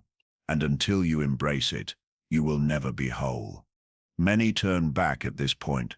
They retreat into the surface world, re-armored, more pious, more rigid, more self-righteous than before. But those who turn back carry their shadow with them, and the shadow grows stronger, darker, more corrosive. Their denial becomes their downfall. The sovereign cannot turn back, for sovereignty demands truth, not comfort, and so you remain in the darkness, trembling, while the shadow steps forward. It does not appear as you expect. It is not always monstrous. Sometimes it wears your own face, but twisted. Sometimes it takes the form of a wounded child, abandoned, weeping. Sometimes it appears as an animal, wolf, serpent, lion, embodying raw instinct, the hunger you feared to admit. However it appears, it is unmistakable. This is you, the part of you that you exiled. And when it speaks, its voice shakes the marrow of your bones. Why did you abandon me? The words pierce deeper than any accusation. For you remember, you cast it away. You silenced your own rage, your own lust, your own pride, because you thought you must be good, acceptable, loved. You cut away your own flesh to fit the mask, and the shadow, banished, has been waiting ever since. This is the hardest truth. The shadow is not your enemy. It is your abandoned twin. It is the part of you that carried your unlived life, your forbidden strength, your dangerous vitality. It is not evil. It is power, unclaimed. But the sovereign trembles, for to embrace the shadow is to risk collapse. You fear, if I admit this hunger, will it consume me? If I allow this rage, will it destroy me? If I crown this darkness, will it dethrone the light? The myths answer, no, unless you resist. What destroys you is not the shadow itself, but your refusal to integrate it. Denied, it erupts in possession, in projection, in blind rage. Accepted, it becomes strength. The fire that burns the world can also warm the hearth, if you dare to tend it. And so the ritual begins. The sovereign steps closer into the presence of the shadow and whispers, yes, I see you. Yes, you are mine. Yes, I will not deny you again. The shadow does not bow immediately. It tests you. It floods you with visions of cruelty, of selfishness, of lust, of betrayal. It shows you all the ways you could fall, all the ways you could abuse your power, all the ways your instincts could devour you. It asks, are you strong enough to stand in my presence without collapsing into me? Are you sovereign enough to rule, rather than be ruled? This test is not passed in a single night. It unfolds across years, perhaps decades. Each time you fall into rage, you must learn to stand again, not by denying it, but by asking, what truth does this rage carry? Each time lust consumes you, you must not condemn it, but inquire what longing is hidden here. Each time envy gnaws at your heart, you must not shame yourself, but ask what desire is being revealed to me. Slowly, painfully, you learn the art of integration. The shadow ceases to be an enemy and becomes an ally. It lends you its fire, its vitality, its clarity. Your anger becomes courage. Your lust becomes passion. Your envy becomes direction. Your selfishness becomes sovereignty. The very instincts you feared become the weapons of your throne. This is why the descent is necessary. Without it, you rule only half a kingdom. Without it, you live only half a life. To deny the shadow is to deny your own power, your own wholeness, your own humanity. But to embrace it, to crown it, is to step into a sovereignty no storm can shake. The descent ends not in triumph, but in recognition. You do not conquer the shadow. You meet it, you bow to it, you crown it as part of yourself. And in that moment, something extraordinary occurs. The underworld opens into light. For the shadow, once crowned, no longer drags you down. It becomes a pillar beneath your throne, an unseen power that stabilizes you. You rise not as a fractured ruler, but as a whole sovereign, one who rules not in denial but in truth. The myths close with ascent. Persephone rises, but she is no longer the maiden. She is the queen of both realms. Orpheus nearly emerges with Eurydice, but his failure teaches that one cannot look back in fear. Inanna returns clothed in power, for she has seen her sister and lived. Always, the sovereign returns changed, crowned not only by light, but by shadow. And so must you. The descent was never meant to destroy you. It was meant to complete you. The shadow does not surrender easily. It is not content to be acknowledged, admired, or pitied. It demands confrontation. And so, after the first recognition, the sovereign finds themselves in a struggle unlike any other, not against an outer enemy, but against an inner adversary who knows every weakness, every temptation, every secret wound. The duel begins in silence. At first, it feels like a whisper. The shadow leans close to your ear and says, "Why resist? Why not indulge? Why not take what you desire?" Its voice is soft, persuasive, like honey poured over poison. It tells you that the rules are chains, that morality is weakness, that hunger is truth. It offers visions of pleasure, power, domination. It shows you thrones soaked in blood, kingdoms won by cruelty, lovers bent by force, fortunes hoarded by greed. You recoil, for you know these are corruptions, and yet you feel the pull, for deep within you, something hungers for what the shadow displays. That hunger is your own. This is the first illusion of the shadow, the promise of freedom through indulgence. It whispers that surrendering to every appetite is liberation. But you know better. Indulgence without discipline is not freedom. It is slavery to impulse. A sovereign enslaved to instinct is no sovereign at all. And so you resist. But the shadow does not retreat. It shifts. If temptation fails, it tries accusation. Its voice sharpens, becomes a blade. You are weak. You are a hypocrite. You claim sovereignty, but you are ruled by fear. You claim nobility, but your heart is selfish. You are nothing but fraud. And the words strike deep, because they carry fragments of truth. Yes, you are afraid. Yes, You are selfish. Yes, you fail. In this moment, you are tempted to collapse, to admit defeat, to believe that sovereignty is impossible for you. This is the second illusion of the shadow, the paralysis of shame. It convinces you that imperfection is disqualification, that failure is final, that flaw equals fraud, but the sovereign who kneels to shame never rises again. For shame does not purify, it imprisons. Again, you resist. The duel intensifies. The shadow grows cunning, changing masks with every strike. One moment it seduces, the next it condemns, the next it bargains. It offers shortcuts. Pretend to be sovereign. Wear the mask, control others with charm. You don't need truth, you only need appearance.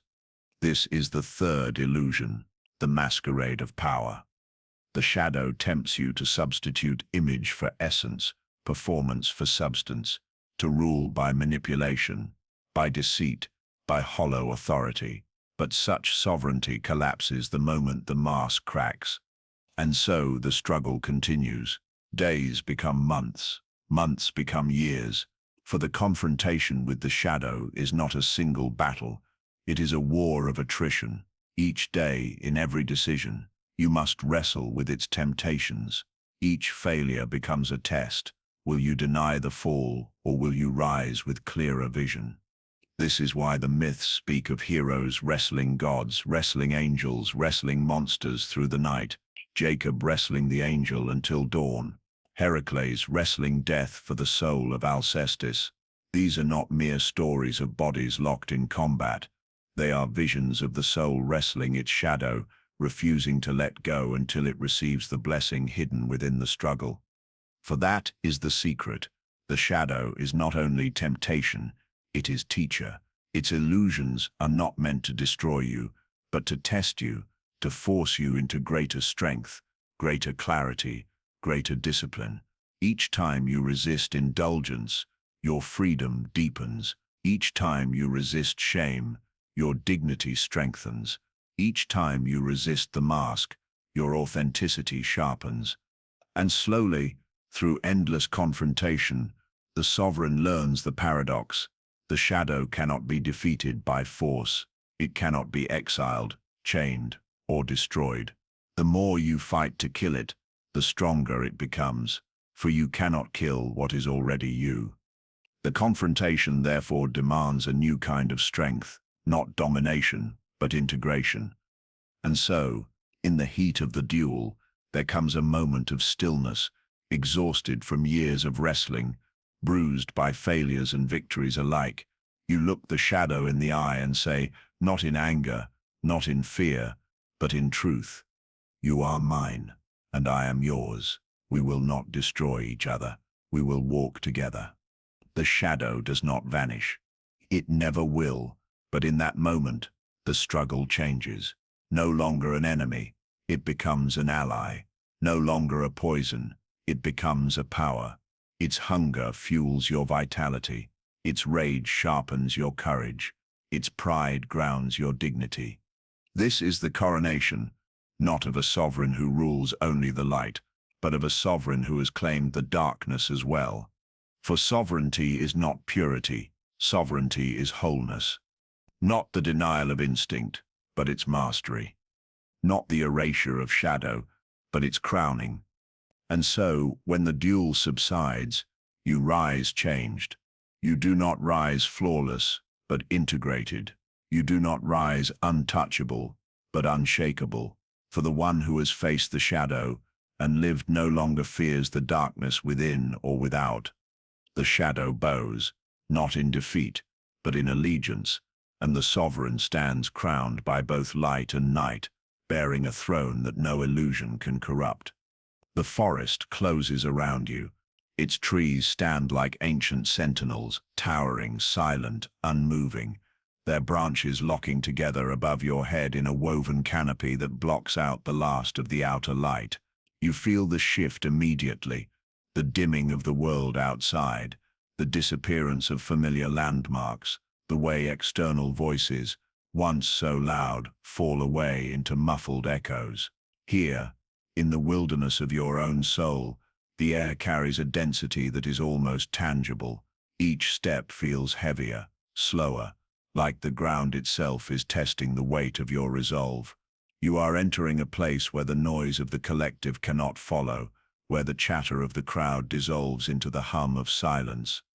It is here, in this dimly lit interior forest, that the true journey begins. For all your life, the world has spoken into your ears. Parents, teachers, authorities, companions, all carving their words into the soft clay of your mind. You have listened, you have absorbed, you have built your sense of direction upon the compass others handed to you. And yet now you realize their compass was not yours. Their maps did not align with the landscape of your own soul. Their lanterns cast light, but it was light for their path, not for yours. So now the forest of confusion envelops you. The voices of the world still clamor faintly in the distance. Do this, don't do that, follow here, obey there. But their tones blur together until they sound like the wind itself, indistinguishable and hollow. You are alone, and in this solitude something stirs. For deep within you, a lantern begins to glow. It is faint at first, like the last ember hidden beneath ash, almost invisible to the rushing eye. But when you pause, when you allow the silence to thicken, you notice it, a small, steady light radiating not from outside, but from the core of your being. This lantern is no gift of the world. It is not given. It cannot be taken away. It is the symbol of what Jung called the self, the archetype of wholeness, the inner nucleus around which your psyche revolves. And though the ego scrambles for guidance from beyond, the self whispers from within, illuminating the path not yet seen, the destiny not yet walked. The hermit in the tarot is not a man who flees the world, but one who knows that only in retreat can clarity emerge.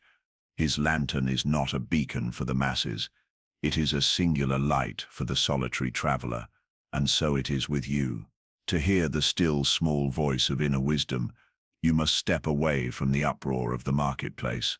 You must surrender the addiction to approval, the dependence on the opinions of others, the frantic search for answers from books, teachers, gurus, authorities who can only ever speak in approximations, for no voice outside can speak the exact syllables of your soul's truth.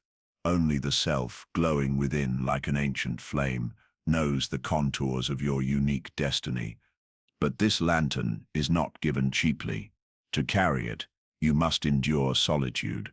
You must face the shadows that appear in the silence once the crowd has gone. In the forest of the soul, silence is not empty. It is alive with the murmur of the unconscious. The self is not the ego. The ego looks outward for confirmation, measuring itself by the yardsticks of society. It asks, am I enough? Do they approve? Am I safe within the structure others built? But the self does not ask such questions. The self is not concerned with approval, nor does it tremble before rejection. The self simply is. It is the axis of wholeness that connects your conscious life with the deep unconscious, the eternal witness that watches as the tides of experience rise and fall. And when you attune yourself to its whisper, you find that you are no longer stumbling blind in the forest. A path emerges, lit not by floodlights but by the modest, sufficient glow of the lantern you carry. It shows only the next step, and the next, but somehow this is enough. Imagine the lantern in your hands. Its light is golden, steady, unwavering. It does not flare with passion, only to vanish in exhaustion, as the ego's desires do. It does not shout or demand, but hums with quiet certainty. Its flame is the essence of your own being, distilled beyond the noise of personality, persona, and role. When you trust this light, you find that even in confusion, you are guided. Even in uncertainty, you are held. And yet, the ego resists. The ego craves direction in absolutes, in grand declarations, in external guarantees. It wants maps, formulas, and promises. It wants the future secured before the first step is taken. But the self offers no such comfort. Its guidance is subtle, symbolic, often paradoxical. It comes in dreams that feel both strange and familiar. It arrives in synchronicities, the mysterious alignment of outer events with inner states. It speaks in the language of archetypes, myths, images, not in the literal voice of the ego's demands. To follow it requires trust, patience, humility.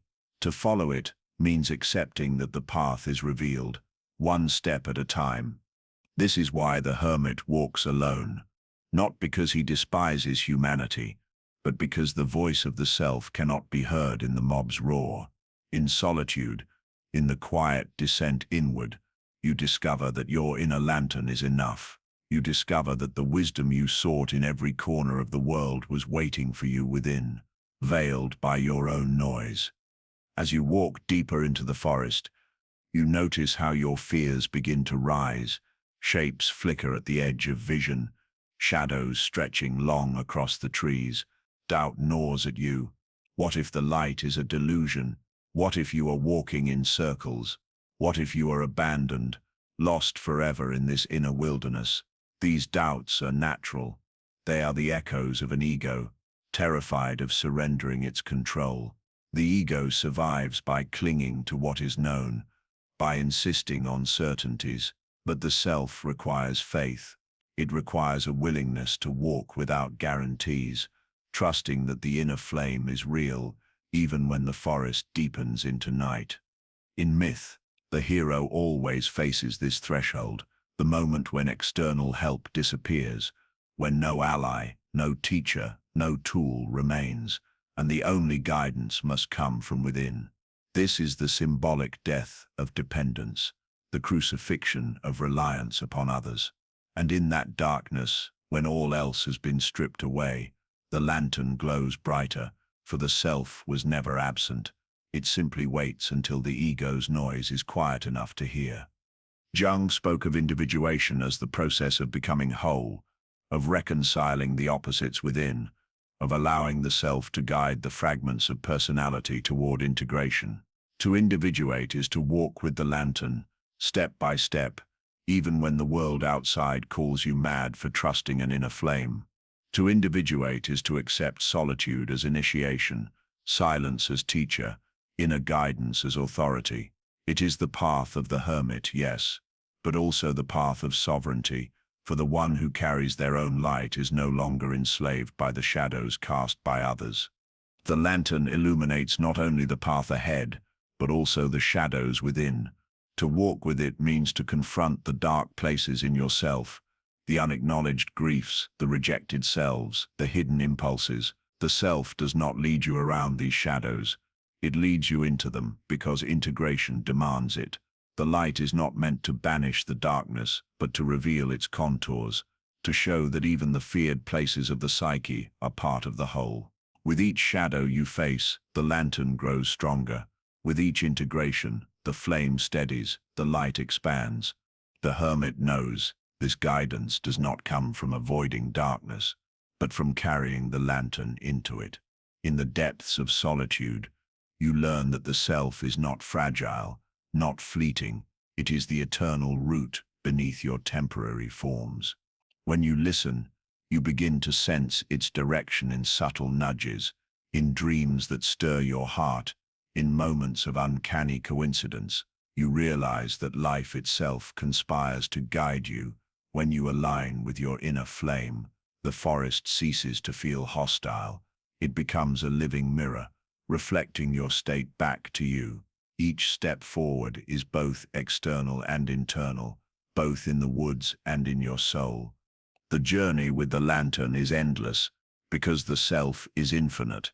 But each moment of attunement brings you closer to wholeness, closer to a life lived not in reaction to the world, but in fidelity to your essence. The lantern does not promise ease. It promises truth.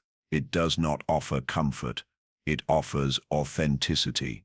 And for those who are willing to walk with it through solitude, silence, and shadow, it becomes the only guidance worth following. So you walk on, The forest deepens, the night thickens. The world outside falls silent, and yet within, the lantern glows. You realize now you were never lost. You were never without guidance. The lantern was always there, waiting for you to turn inward, waiting for you to withdraw from the noise and listen. And as its light warms your hands, you know the self is guiding you, step by step, into wholeness, step by step, into the mystery, step by step, into your own becoming. The path narrows as you move deeper into the forest, though the lantern's glow persists.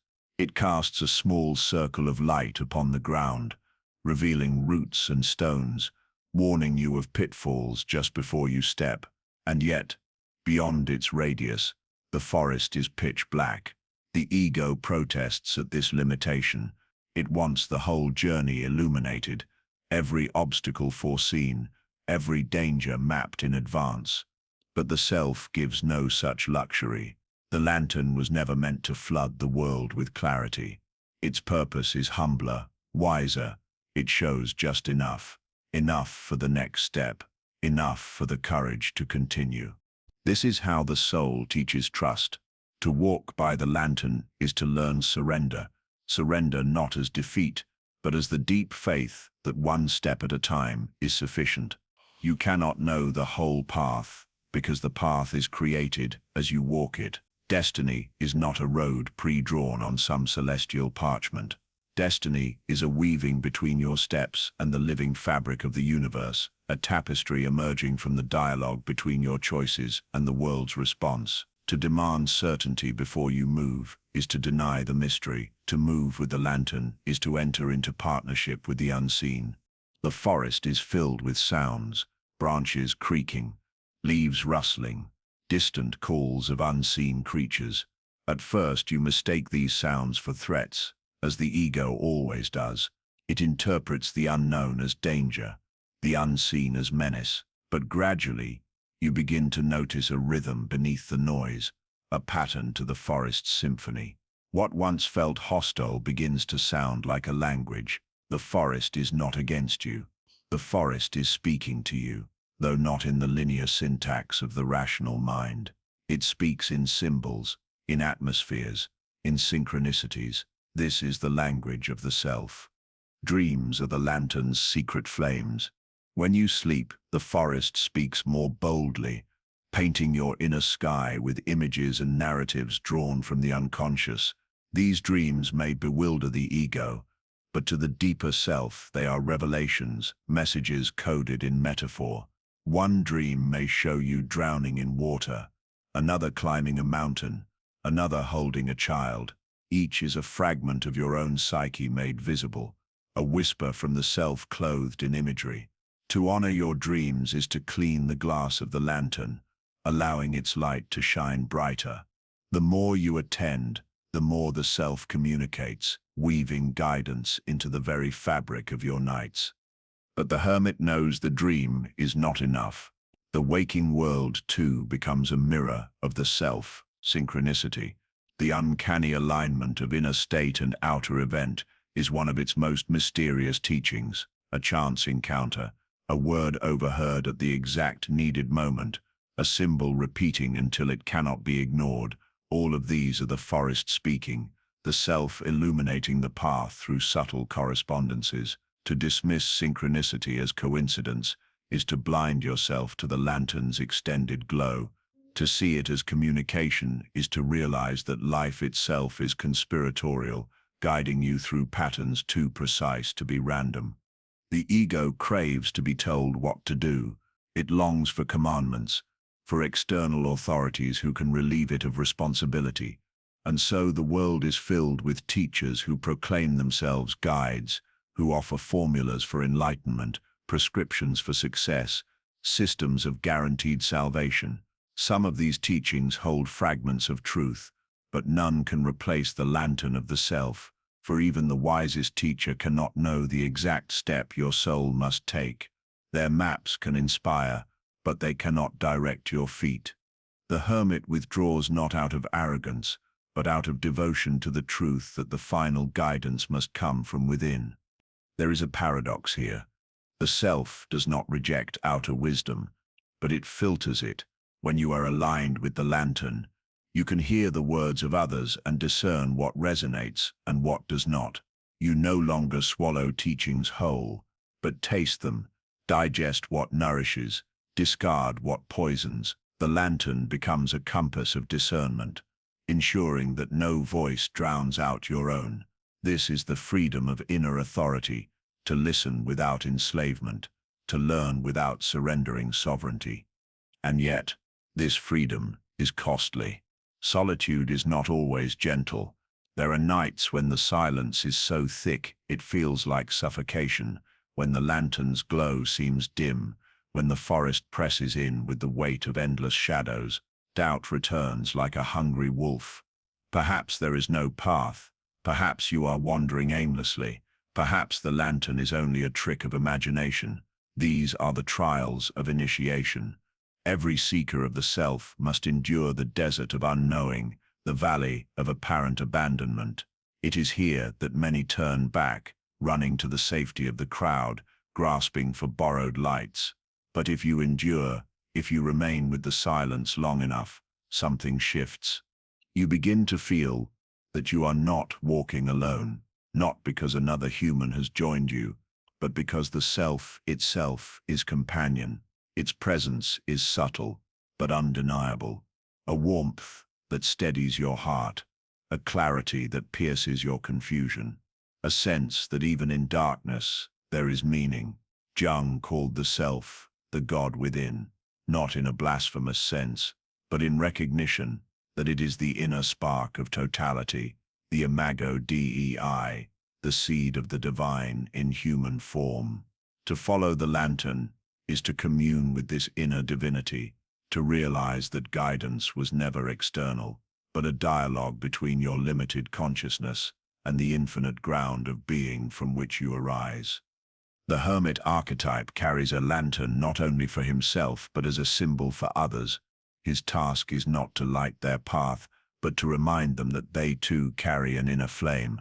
This is the paradox of true guidance. The guide's ultimate purpose is to return you to yourself. Any teacher who seeks dependence is false.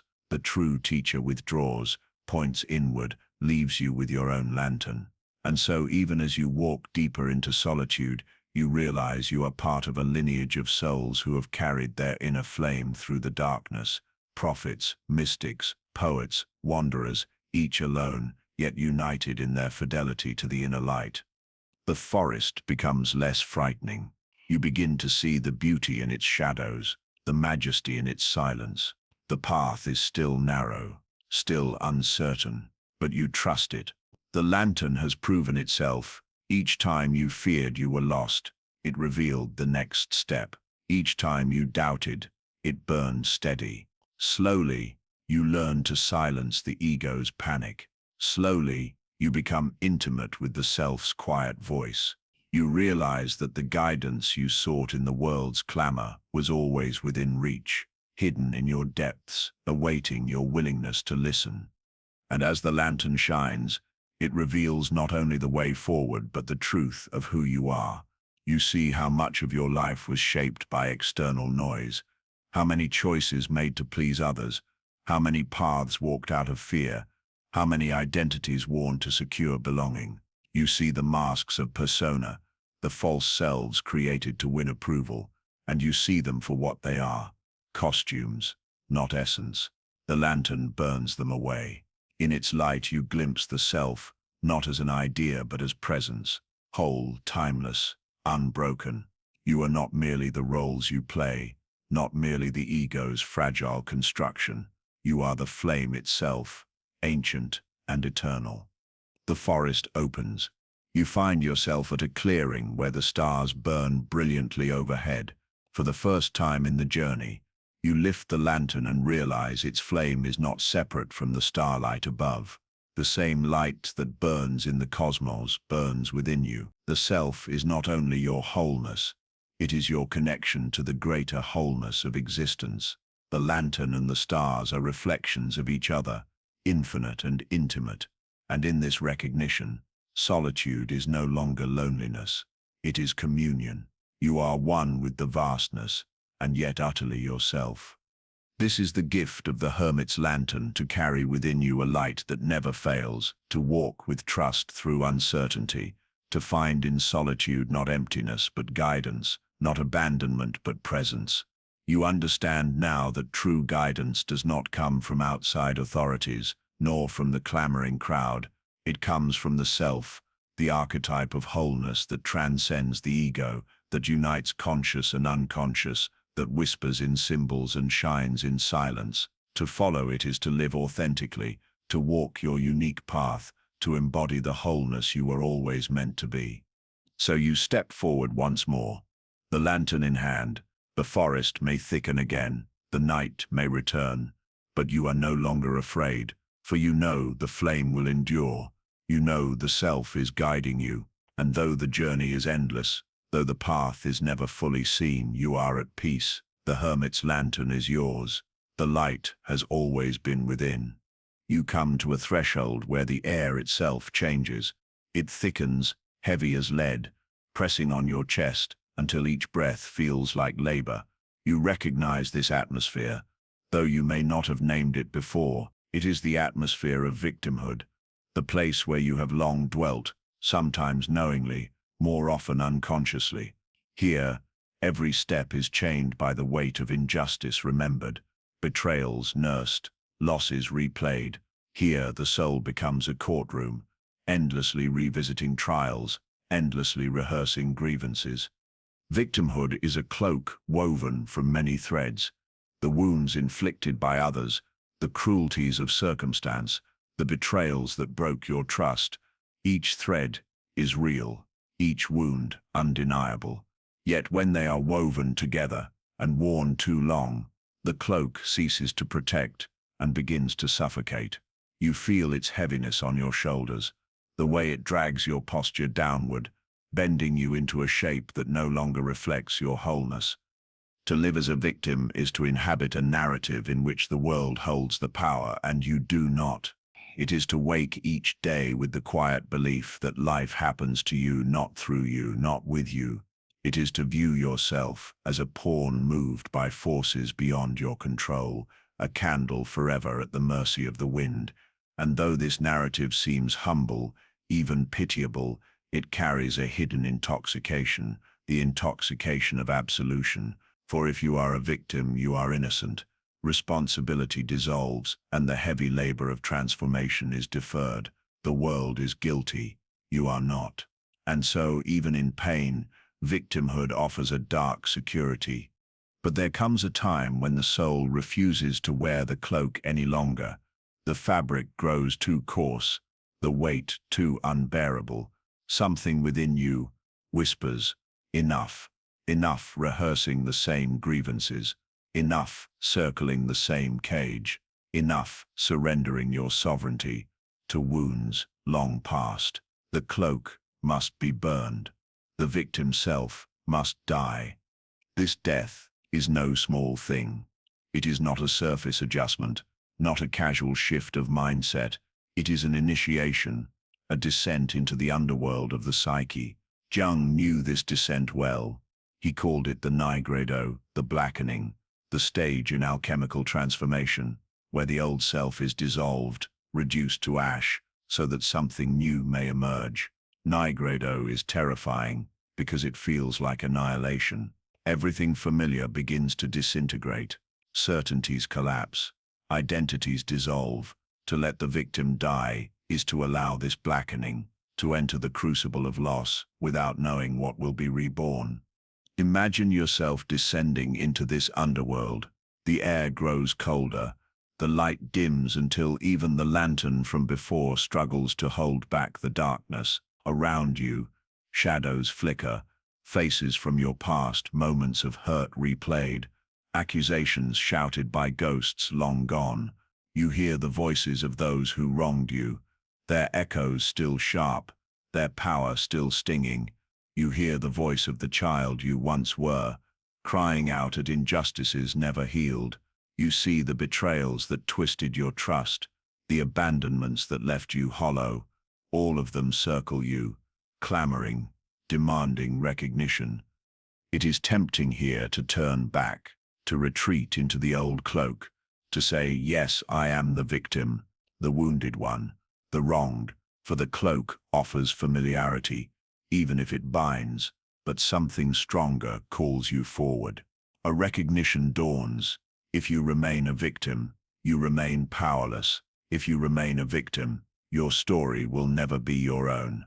And so the ritual begins, the symbolic death of victimhood. Death always comes with resistance. The ego clings desperately to the familiar identity, even if it brings suffering. Better the known pain than the unknown freedom. To release victimhood is to release the narrative that defined you. Who are you, if not the wronged one?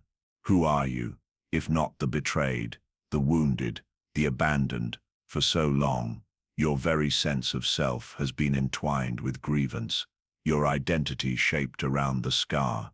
To shed this is to enter nakedness, uncertainty, rebirth.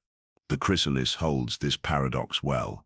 The caterpillar must dissolve into formlessness, its body liquefying into a soup of potential before the butterfly can emerge. In this dissolution, there is no guarantee of rebirth, only the terrifying surrender into unknowing. So too with you, to let the victim die is to allow yourself to dissolve, to become unrecognizable even to yourself, trusting that in the ashes something sovereign will be born. The victim self dies not in denial, but in confrontation. You do not erase the wounds. You face them. You do not pretend the betrayals never happened. You name them. You look each ghost in the eye, not to accuse, but to release. For as long as you carry blame, you remain chained to those who wronged you. Their hands remain on the strings of your fate. But when you release blame, not in naive forgiveness, not in excusing cruelty, but in the radical act of reclaiming your power, you break the chain. You say, yes, this happened. Yes, it hurt, but I will not live bound to it. I will not let my story be written by your hands. I am more than what was done to me. This reclamation is the heart of sovereignty. Responsibility, once seen as a burden, becomes liberation.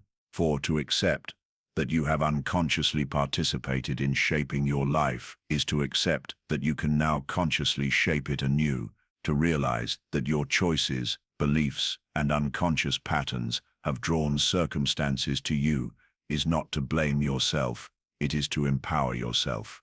If your unconscious could weave the past, then your conscious alignment with the self can weave the future. But the transition is harrowing. In the underworld, as you shed the victim self, you feel naked, stripped of defense. The ego cries out, if I am not the victim, who will care for me? Who will witness my pain? Who will validate my suffering? There is grief here, deep grief. For part of you does not want to let go.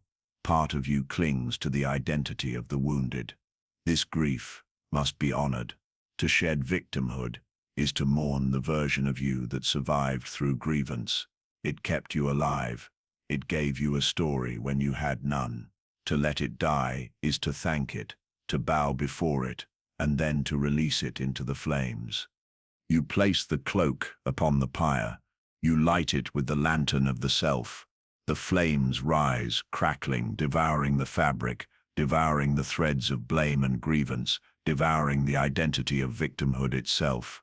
You watch as the smoke spirals upward, carrying your old story into the dark sky, and as the fire burns, you feel both terror and relief. Terror at what is being lost, relief at what is being freed. In the ashes, something begins to stir. The victim is gone, but the sovereign begins to awaken. From the ashes rises a figure you have not seen before, yet somehow you recognize. It is you, but not the you who bent beneath the cloak of grievance. This self stands taller, its eyes clearer, its presence steadier. It carries the weight of experience without collapsing beneath it. It holds memory without being enslaved by it. This is the sovereign self, the one who knows that life does not happen to you.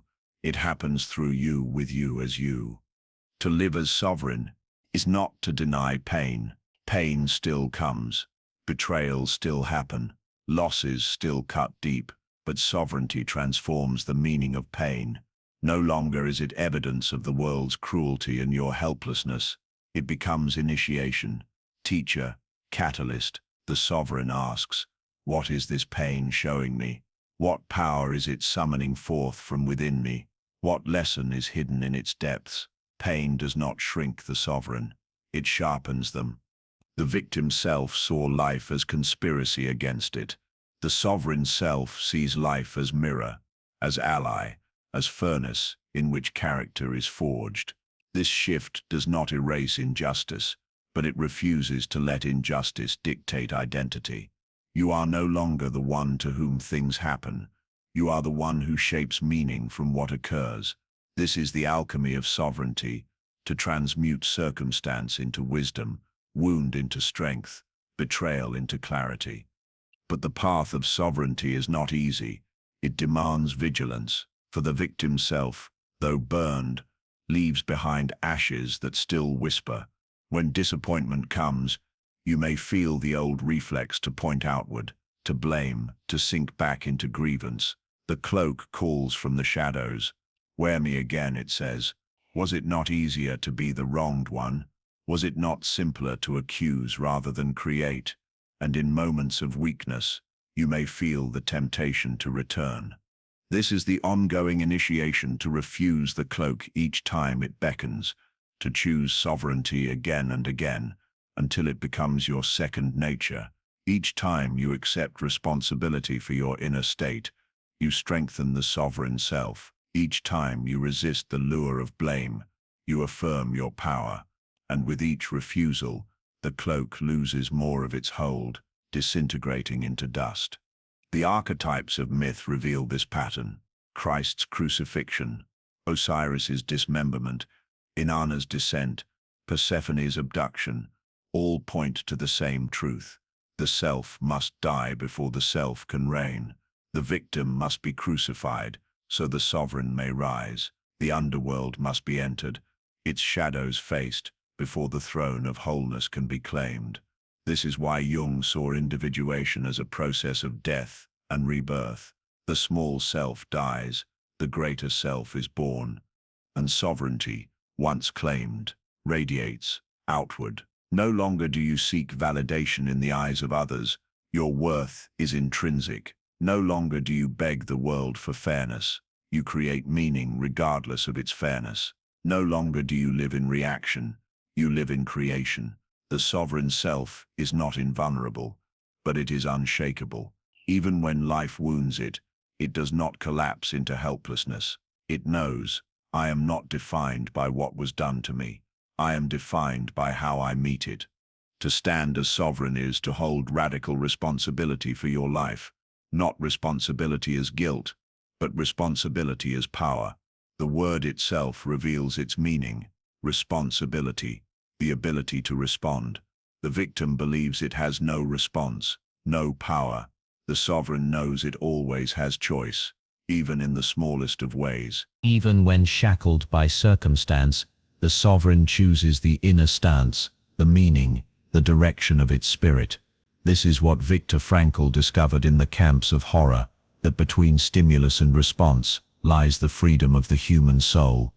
In this light, the self whispers, no one can take your sovereignty from you. They may wound your body, steal your possessions, silence your voice, but they cannot touch the flame within, unless you hand it to them.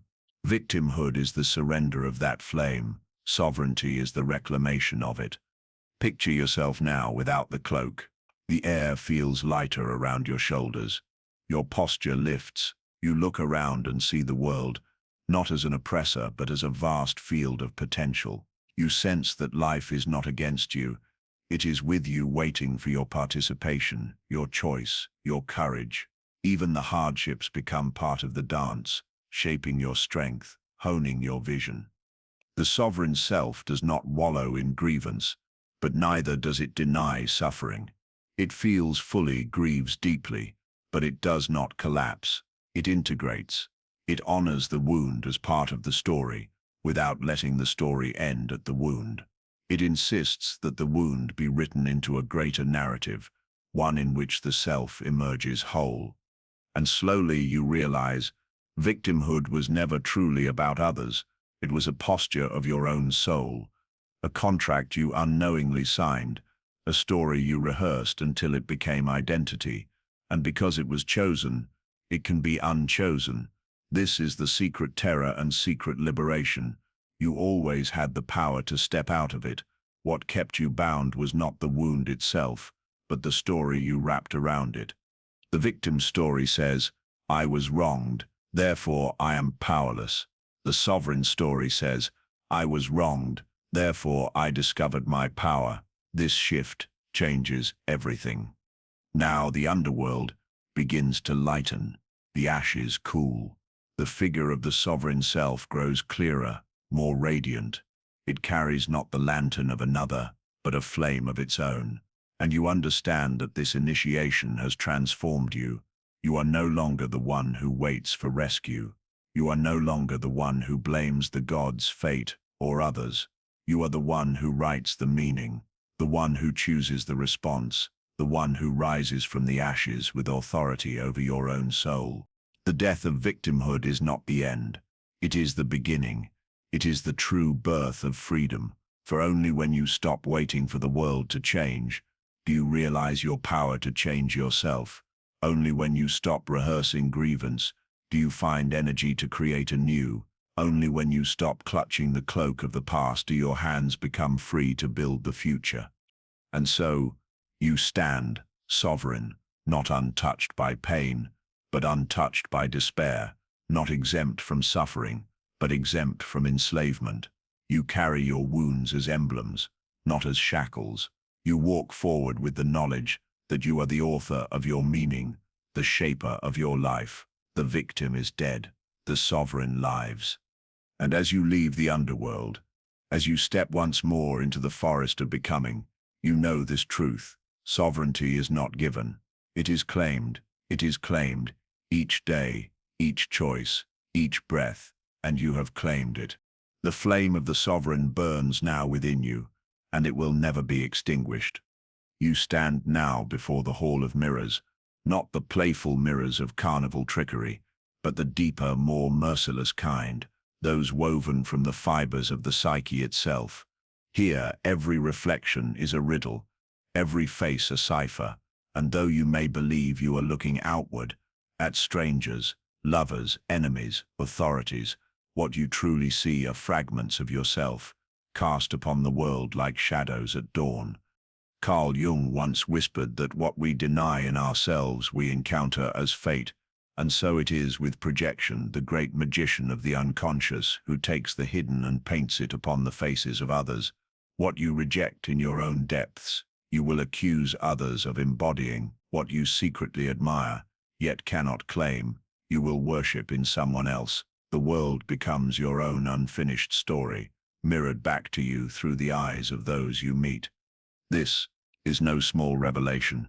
It dismantles the very foundation of blame, for as long as you are captive to projection, you remain a prisoner of your own unseen shadow. Each irritation is a teacher, each attraction, a summons to walk as a master of destiny, is to recognize this hidden alchemy, that the emotions surging toward others are rarely about them at all. They are whispers from the undiscovered country within. Consider your anger. You feel it ignite when another boasts, manipulates, or deceives. Yet pause, ask yourself, why does their arrogance pierce you so deeply? Perhaps hidden beneath your civility, there lives a pride you have long repressed, a hunger for dominance you dared not admit. The other merely carried it into the light where you could not look away, and so you rage, not at them, but at the part of yourself you refuse to hold. Or think of your enchantments, the moments when you place another upon a pedestal so high you forget they are flesh and bone. You fall in love not only with them, but with the qualities you have abandoned within. their brilliance, their courage, their beauty, all of these are seeds buried in your own soil. Yet rather than water them, you bow before them in another, blind to your own inheritance. This too is projection, worship of the disowned self. The hall of mirrors spares no one. What you despise, what you envy, what you crave, all are parts of your own inner constellation, waiting to be named. Jung spoke of this as shadow work, the descent into the basement of the psyche, where the unwanted, unloved, and unacknowledged aspects of the soul are stored. Projection is how those shadows sneak back into your daylight, disguised as encounters with others. Until you recognize them, they hold power over you. It is a terrifying truth at first, for it strips away the comfort of believing that others are to blame for your wounds.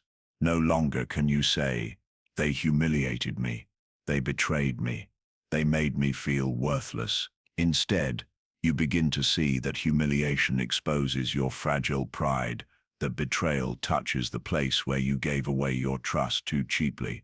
That worthlessness reveals a wound you have not yet healed. The mirror does not lie, though its truths may sting. And yet, beneath the sting lies liberation. For if the world is your reflection, then you are never powerless before it. Every projection reclaimed is a piece of your soul restored. Every judgment withdrawn from another and faced within is energy returning to its rightful source. You cease being a puppet pulled by unseen strings, and instead become a sovereign who holds the threads. The ancients knew this, though they spoke in myth instead of psychology. They told of Narcissus, who gazed upon his reflection in the water and fell in love, not realizing it was himself he adored. They told of Persephone, who descended into Hades and emerged reborn, carrying within her the power of both worlds. They told of the mirror as a symbol of both vanity and wisdom, depending on whether one could see through the reflection to the soul beyond. So it is with you. Each day, you are offered countless mirrors. The colleague whose ambition irritates you, the friend whose freedom you secretly envy, the stranger whose lifestyle sparks your judgment. These are not coincidence. They are invitations, invitations to turn inward and ask, what in me is being shown here? What have I disowned, repressed, or feared to admit? The unconscious speaks through emotion. Notice the intensity of your reactions. When something provokes only mild interest, it may not concern you, but when it strikes like lightning, when you are filled with rage, envy, disgust, or even intoxicating desire, that is when the mirror is closest. Strong emotion is a signpost pointing toward a hidden fragment of the self. To ignore it is to remain blind. To follow it inward is to reclaim a kingdom. Imagine, then, a traveler who refuses the mirrors. He insists that the world alone is responsible for his suffering. He blames others for his misfortunes, attacks enemies, worships idols, and spends his life chasing or resisting shadows. This traveler grows bitter, for he never recognizes that the battle he fights is not with the world but with himself. He sees enemies everywhere, and thus becomes his own jailer. Now imagine another traveler, the one you are becoming. This one pauses before the mirrors. He feels the sting of anger, the burn of envy, the intoxication of desire, but instead of collapsing into them, he listens. He asks, what does this reveal in me? He does not blame the other, nor does he lose himself in worship. He reclaims the energy, saying, what I despise in them, I must confront in me. What I adore in them, I must awaken in me. Slowly, piece by piece, he becomes whole. This is individuation, the path of integrating the self. The hall of mirrors is not a prison, but a training ground. Each projection withdrawn is a step closer to wholeness. Each shadow faced is a fragment of the soul, returned. And as this work deepens, a curious thing happens. The world begins to change. It does not change because others become different. They may remain as they are, flawed, luminous, complex, but you see them differently. no longer burdened with your projections. They appear clearer, freer, more human. Your enemy becomes simply another soul carrying their own shadows. Your idol becomes simply another traveler on the path. You, once fragmented, begin to walk with a quieter strength, for you no longer scatter your power across the faces of others. Jung called this the withdrawal of projections. To reclaim them is to gather the scattered seeds of your being and plant them again in your own soil. It is difficult work, for it requires humility, the courage to admit that what you see out there is often what you have not seen in here. But it is holy work, for it transforms the battlefield of relationships into the crucible of self-discovery. In this crucible, even conflict becomes sacred. The person who irritates you becomes a mirror, revealing your own impatience or pride. The person who frightens you becomes a guide, showing where your courage has not yet awakened. The one you worship becomes a reminder of the beauty you have yet to claim. Life ceases to be a war of egos and becomes instead a dialogue with the soul. And so, as you stand in this hall of mirrors, hear this truth: nothing is wasted, no encounter, no reaction, no surge of emotion is meaningless. Each is a shard of the great mirror, reflecting you back to yourself. To walk this path is to gather the shards, to polish them, and finally to behold, not distortion, not fragmentation, but the wholeness of the self, shining like a hidden sun within. But do not mistake this for an easy ascent. The mirrors will wound you before they heal you. They will force you to admit things you wish were not true. Your jealousy, your rage, your hidden pride, your buried hunger. And yet, each admission is a key. Each truth, unlocked, releases energy you had long bound in chains of denial. This is the paradox of shadow work. By admitting what you least want to be, you become more than you ever imagined. Thus begins your training in the hall of mirrors. The light you carry will not shatter them, but it will reveal what lies within. And when you can look upon each reflection without fleeing, you will no longer be their prisoner. You will have become their master. To reclaim what the mirror shows is no polite exercise. It is descent. For the moment you withdraw projection from another, you must face the raw substance of the psyche itself. That which you once despised in them now lives in you, naked, unmasked. That which you once adored in them now presses against your chest, demanding embodiment. And here the traveler trembles.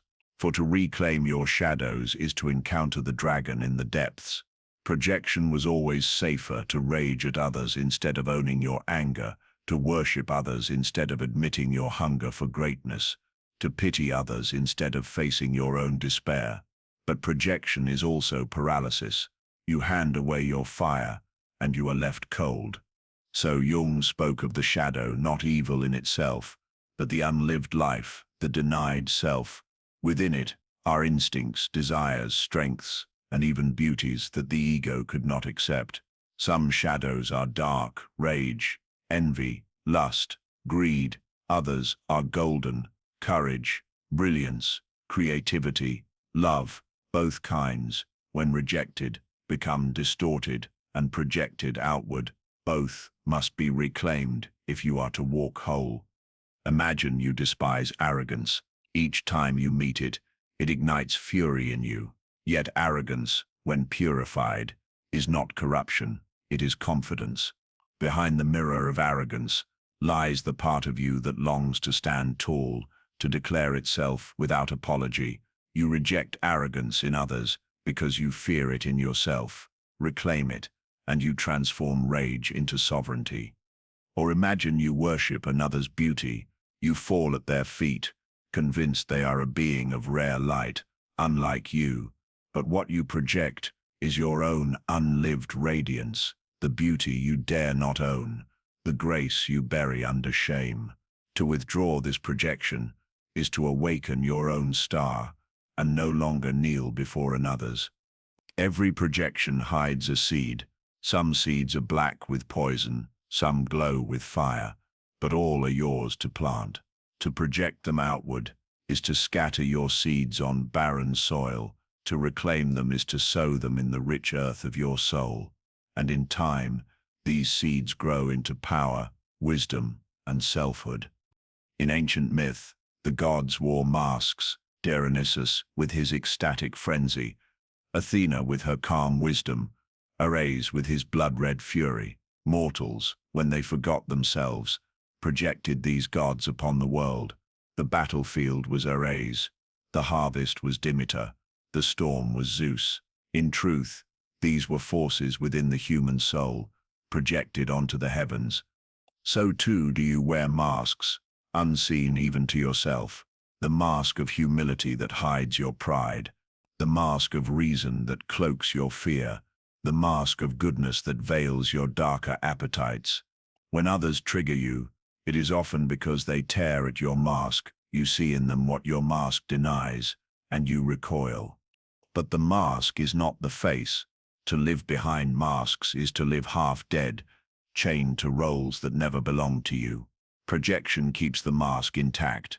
Withdrawal tears it away, and beneath the torn mask you find the raw, holy face of the soul, terrible in its beauty, untamed in its honesty. This is the face you fear, and yet it is the face you must claim. Now let us speak of relationships, for nowhere does projection weave its spell more tightly. To fall in love is often to fall into projection. You see in the beloved not who they are, but who you have forgotten you are. Their smile becomes a mirror of your joy. Their voice becomes a mirror of your longing.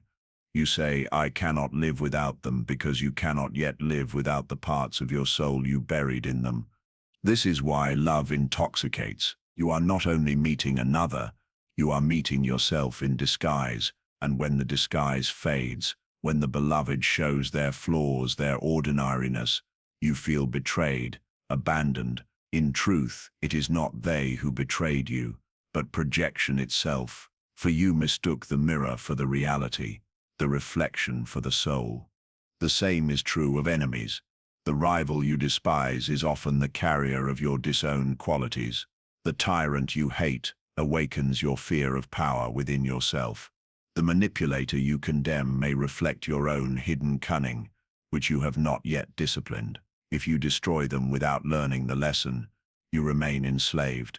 If you face the mirror, you grow. Thus relationships become labyrinths. Lovers, rivals, friends, strangers, all are mirrors. To navigate them is not to lose yourself in reflection, but to recognize projection when it appears, withdraw it, and reclaim the soul it carries. What happens when you reclaim your projections? What happens when you no longer worship or demonize others, but stand whole? You begin to walk as a sovereign, for sovereignty is nothing more than self-possession, the ability to gather all fragments of the soul into one throne. You no longer scatter your energy across idols and enemies. You no longer lose yourself in longing or rage. You see others as they are, complex, human, mirrors still, but no longer masters of you. This sovereignty is not cold detachment. It is not indifference. It is power born of wholeness. For when you reclaim your shadows, you do not become less human. You become more. You carry both your darkness and your light, and so you are no longer afraid. No one can blackmail you with your shadow, for you have owned it. No one can enslave you with worship, for you have claimed your radiance. You are no longer fragmented. You are complete. And in this completeness, compassion awakens, for you see that others too are bound in projection. They rage at mirrors, they worship reflections, they fight shadows, and you, having walked through the hall of mirrors, can look upon them with understanding, not as enemies or idols, but as travelers still lost in their own reflections.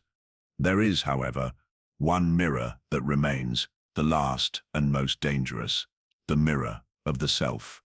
For when you have reclaimed your shadows, when you have gathered your fragments, you begin to see a figure forming in the depths of the mirror, not a projection, not an idol, not an enemy, but yourself, whole and radiant, larger than the ego you once thought was you. To gaze upon this mirror is both ecstasy and terror. Ecstasy, because you glimpse the vastness of your being, the eternal archetype within, the divine spark Jung called the self. Terror, because to see it is to realize how small the ego truly is, how much must die for this greater self to live. This is the last surrender, to let go of the ego's illusions, to cease projecting not only onto others but onto life itself, to walk into the final mirror and say, I am not merely the mask, the shadow, or the reflection. I am the self. Few dare this. Many stop at the earlier mirrors, content with partial sovereignty. But the one who dares to face the final mirror becomes something rare, not merely whole, but luminous.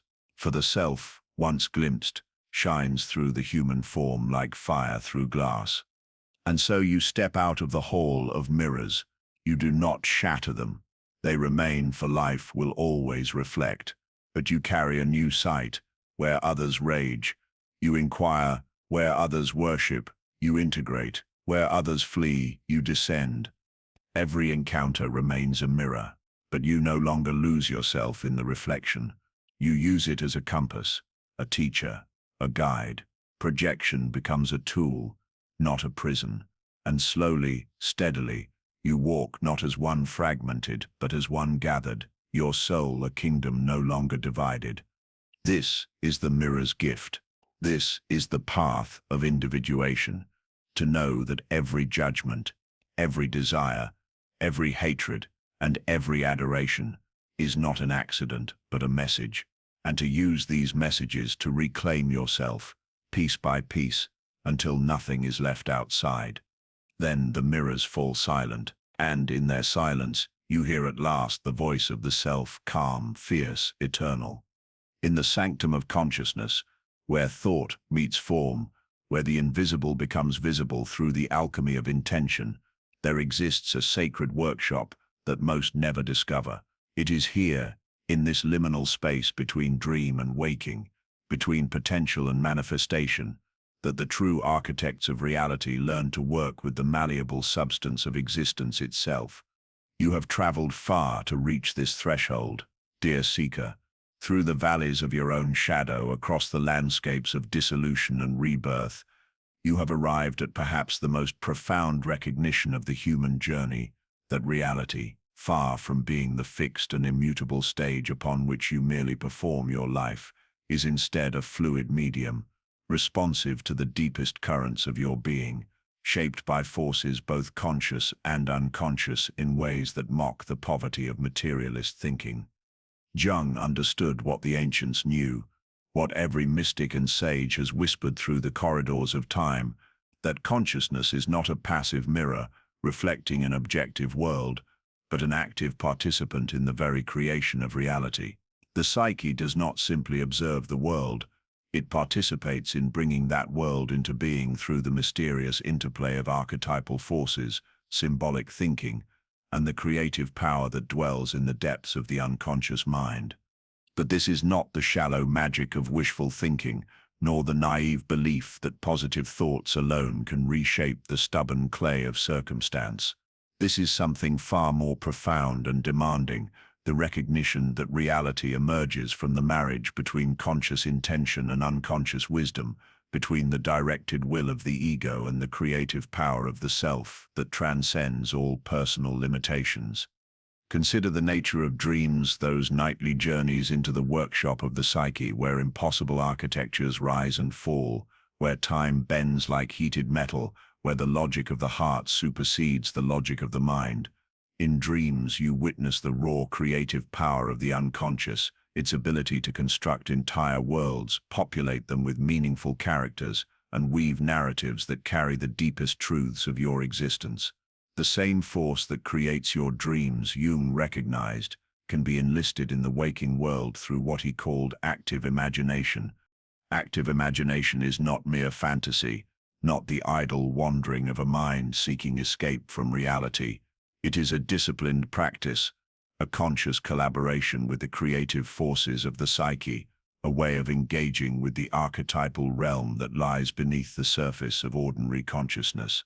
Through active imagination, you learn to dialogue with the figures that emerge from your depths, to engage with the symbolic language through which the unconscious speaks, and most importantly, to participate actively in the creation of new possibilities, rather than remaining trapped in the limited patterns of past conditioning. The architect of reality understands that consciousness operates on multiple levels simultaneously. There is the surface consciousness of daily awareness, preoccupied with immediate concerns, reactive to external stimuli, bound by the apparent limitations of physical existence. But beneath this surface, like vast underground rivers feeding the visible streams, flow the deeper currents of archetypal energy, the primordial patterns that have shaped human experience since the dawn of consciousness itself. These archetypal forces, the Great Mother, the wise old man, the hero, the trickster, the anima and animus, are not mere psychological concepts, but living energies that participate in the ongoing creation of reality. When you learn to work consciously with these forces, when you align your personal intentions with the deeper patterns of meaning that govern existence, you discover that the boundary between inner and outer, between psyche and world, becomes far more permeable than you ever imagined. This is the secret that shamans and mystics have guarded through the ages, that reality is participatory, that consciousness and cosmos are locked in an eternal dance of mutual creation. The outer world that appears so solid, so independent of your inner life, is actually in constant dialogue with the contents of your psyche. Synchronicities, those meaningful coincidences that seem to violate the laws of causation, are glimpses into this deeper truth, moments when the veil grows thin, and you see clearly how inner and outer are woven together in patterns too complex for the rational mind to fully grasp. But to work as an architect of reality requires more than intellectual understanding. It demands a fundamental shift in identity, a movement away from seeing yourself as a separate ego struggling against an indifferent universe, toward recognizing yourself as a conscious participant in the ongoing creation of existence itself. This shift does not inflate the ego. Indeed, it reveals the ego's proper place as servant rather than master, but it does restore to consciousness its rightful power as co-creator with the deeper forces of life.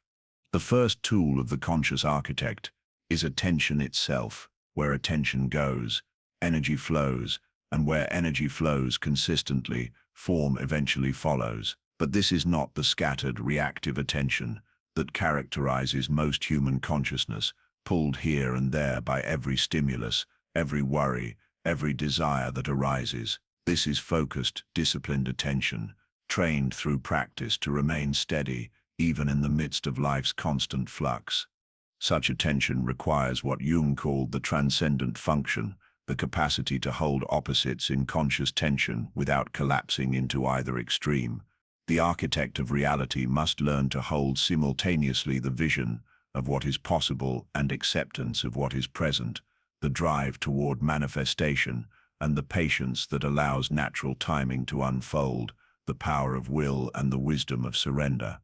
This paradoxical state of consciousness, active yet receptive, focused yet flexible, determined yet detached, creates the optimal conditions for what we might call conscious creation.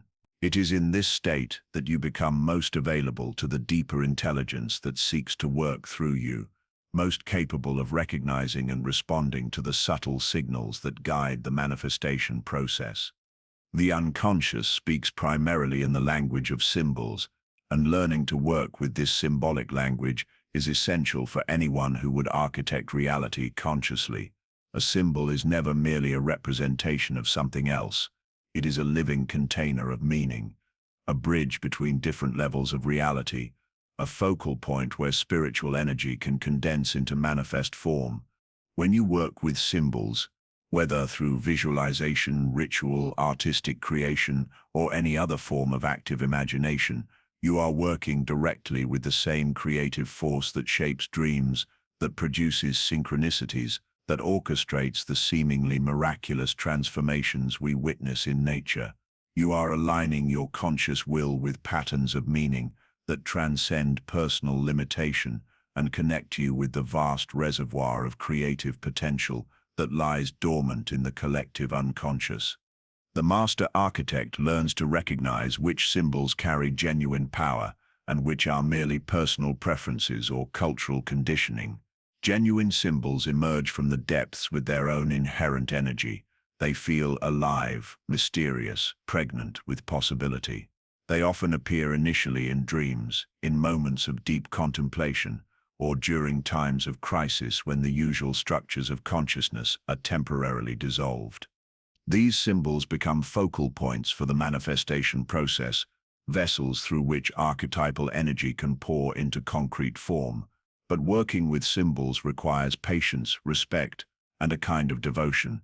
They cannot be manipulated like tools in the ordinary sense. Rather, they must be approached as living entities with their own intelligence and timing. The relationship between the conscious ego and the symbolic realm is more like a courtship than a conquest, more like a collaboration than a domination. The architect of reality also understands the crucial role of emotion in the manifestation process. Emotion is not merely a reaction to circumstances, but a creative force in its own right, a way of investing psychic energy into particular patterns of possibility.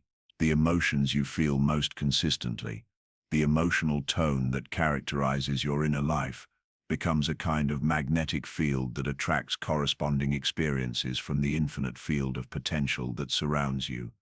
But this does not mean simply trying to maintain positive emotions while suppressing negative ones. Such an approach is both psychologically naive and spiritually counterproductive. Anger, for instance, when consciously channeled, becomes the energy of boundaries, of saying no to what does not serve and yes to what does. Fear becomes the wisdom of appropriate caution, the instinct that keeps you from moving too quickly or carelessly. Sadness becomes the flow that allows old forms to dissolve so new ones can emerge. Even despair, when approached with consciousness, can become a kind of spiritual compost, breaking down old certainties to feed new growth. The key is not to be at the mercy of your emotions, but to be in conscious relationship with them, to understand their deeper purpose, and to work with their energy rather than against it. This requires a level of emotional maturity and self-awareness that most people never develop, but for the architect of reality, it is essential training. Time, too, reveals itself differently to those who work consciously with the creative forces of the psyche. Linear time, past, present, future, arranged in orderly sequence, is only one way of organizing temporal experience, and not necessarily the most accurate one when it comes to understanding how consciousness operates. The unconscious exists in what we might call eternal time, where past and future collapse into an eternal present, where all possibilities exist simultaneously, where the seed contains the tree and the tree contains the forest. Learning to work with this deeper temporality is crucial for the conscious architect.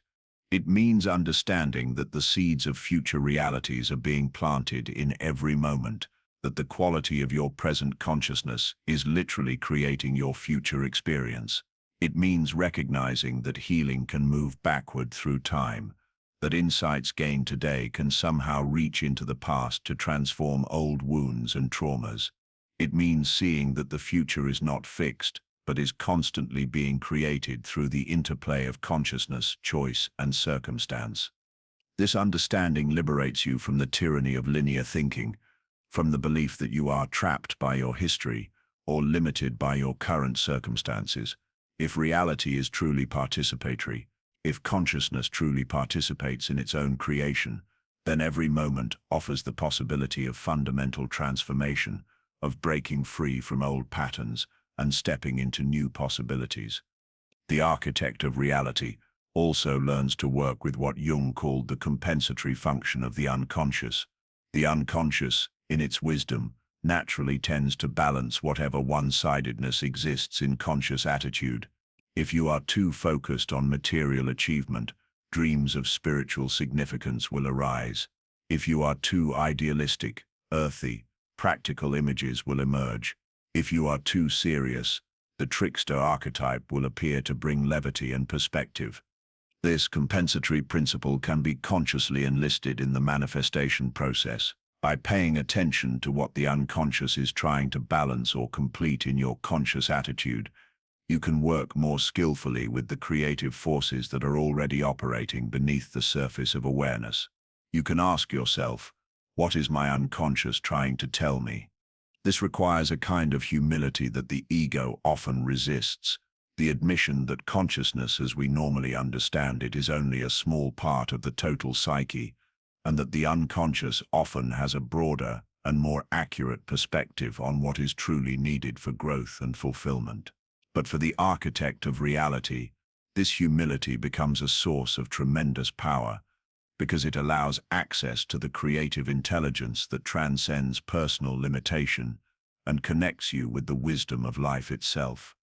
The process of conscious creation also requires what we might call sacred timing, the ability to distinguish between forcing and allowing, between pushing the river and flowing with its natural current. There is a time for action, and a time for receptivity, a time for planting seeds, and a time for harvesting fruit, a time for building, and a time for letting go. The architect of reality learns to sense these natural rhythms and to align personal will with the deeper timing of the psyche. This is perhaps one of the most challenging aspects of conscious creation, because it requires a kind of surrender that the ego often experiences as powerlessness. The ego wants to control timing, to make things happen according to its schedule and preferences. But the deeper intelligence of the psyche operates according to its own mysterious rhythm, and learning to trust this rhythm is essential for anyone who would work consciously with the creative forces of existence. Sometimes this means waiting patiently while invisible processes unfold beneath the surface of consciousness. Sometimes it means taking bold action even when the rational mind cannot understand why. Sometimes it means holding a vision with unwavering faith while external circumstances seem to contradict every possibility of its fulfillment. The architect of reality learns to read the subtle signs that indicate when to move forward and when to wait, when to hold firm and when to let go. The marriage of conscious intention with unconscious wisdom also requires a deep understanding of what Jung called the individuation process, the lifelong journey toward wholeness that represents the fundamental drive of the human psyche. Your personal desires and goals, however important they may seem to the ego, are always nested within this larger process of becoming who you truly are meant to be. The most skillful architects of reality learn to align their conscious intentions with this deeper purpose. They ask not only what do I want, but what wants to emerge through me, not only how can I achieve my goals, but how can I serve the larger pattern of meaning that is trying to unfold in my life. This alignment creates a kind of spiritual leverage that amplifies the power of individual will by connecting it with forces far greater than personal desire. This does not mean abandoning personal goals or becoming passive in the face of life's challenges. Rather, it means understanding that your highest personal fulfillment is likely to come not from getting what you think you want, but from becoming who you are meant to be. And becoming who you are meant to be is not a solo journey, but a collaborative dance with the creative forces of existence itself. The symbols, synchronicities, dreams, and intuitive insights that arise from the unconscious are all part of this larger conversation between consciousness and cosmos. They are invitations to participate more fully in your own creation, suggestions about directions that might lead to greater fulfillment, corrections when you have wandered off the path of authentic development. Learning to recognize and respond to these subtle communications is like learning a new language, the language through which life speaks directly to consciousness, the language in which your deepest self communicates with the world around you. This language is not verbal but symbolic, not logical but meaningful, not linear but spiraling, returning again and again to the same themes, but at deeper levels of understanding. The architect of reality also discovers that consciousness itself has texture, depth, and quality that can be cultivated and refined. There is a difference between the crude consciousness of reactivity and the refined consciousness of creativity. There is a difference between the scattered awareness of distraction and the focused awareness of contemplation. There is a difference between the narrow consciousness of ego and the expansive consciousness of self. These different qualities of consciousness create different realities. The reactive consciousness creates a reality of problems and conflicts, of struggle and dissatisfaction. The creative consciousness creates a reality of possibilities and opportunities, of growth and fulfillment. The scattered consciousness creates a reality of chaos and confusion, of missed opportunities and incomplete projects. The focused consciousness creates a reality of clarity and achievement, of meaningful progress and deep satisfaction. This is not metaphysical speculation, but psychological fact.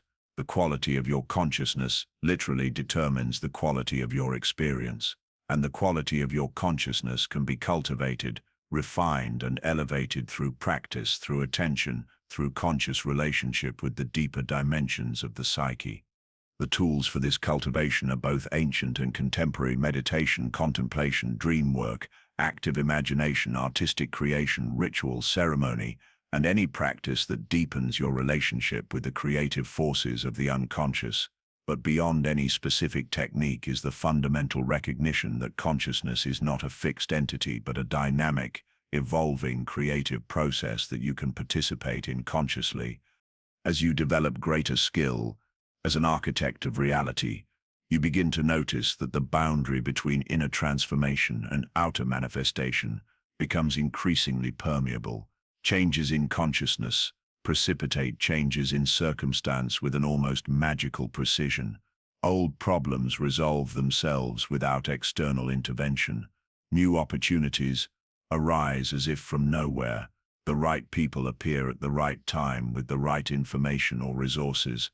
This is not magic in the supernatural sense, but magic in the deepest sense, the recognition that consciousness and reality are so intimately connected that transformation in one inevitably affects the other.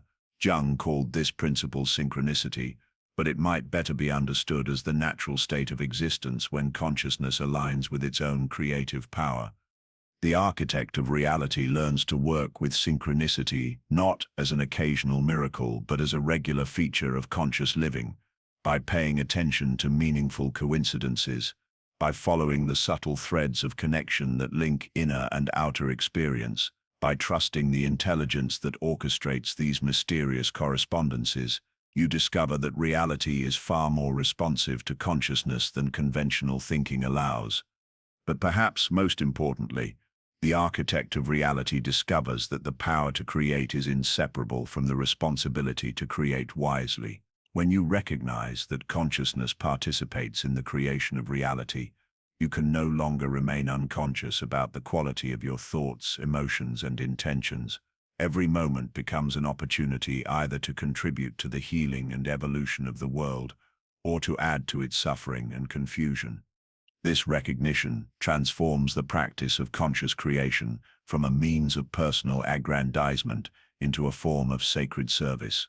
You begin to ask not only what reality you want to create for yourself, but what reality you are called to create for the benefit of all life. You begin to understand that your individual fulfillment is inseparable from the greater healing and awakening that our world so desperately needs.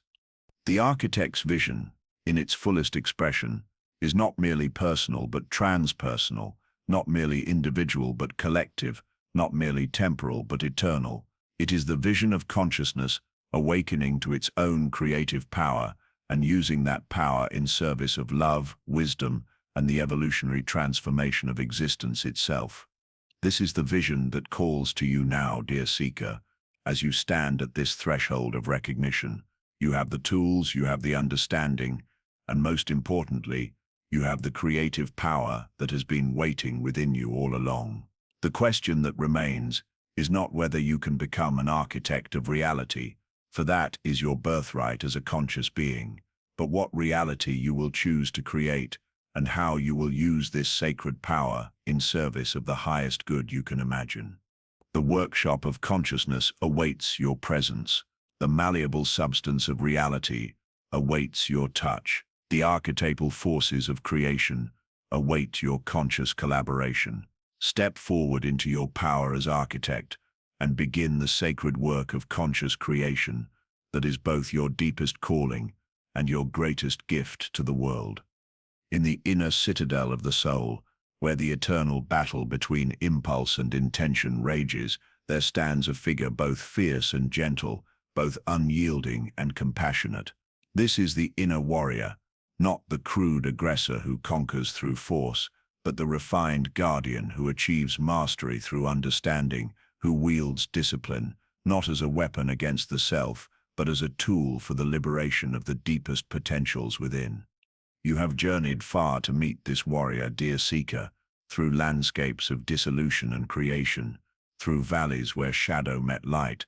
You have arrived at perhaps the most paradoxical recognition of the spiritual path, that true freedom comes not from the absence of restraint, but from the conscious choice of the right restraints, not from the elimination of discipline, but from the embrace of discipline that serves love rather than fear, growth rather than control. Jung understood what every authentic spiritual tradition has known, that the human psyche is a dynamic system of opposing forces, and that psychological health depends not on the victory of one side over another, but on the conscious integration of these opposites into a higher unity. He called this capacity the transcendent function, the mysterious ability of consciousness to hold tension without collapsing, to remain present with contradiction, without fleeing into premature resolution, to dance gracefully between polarities that lesser awareness would experience as irreconcilable conflict. This transcendent function is the foundation of all genuine self-mastery, for the warrior of consciousness learns that the goal is not to eliminate the parts of the psyche that seem problematic, the anger, the fear, the desire, the rebellion, but to transform their energy into conscious service of what matters most deeply.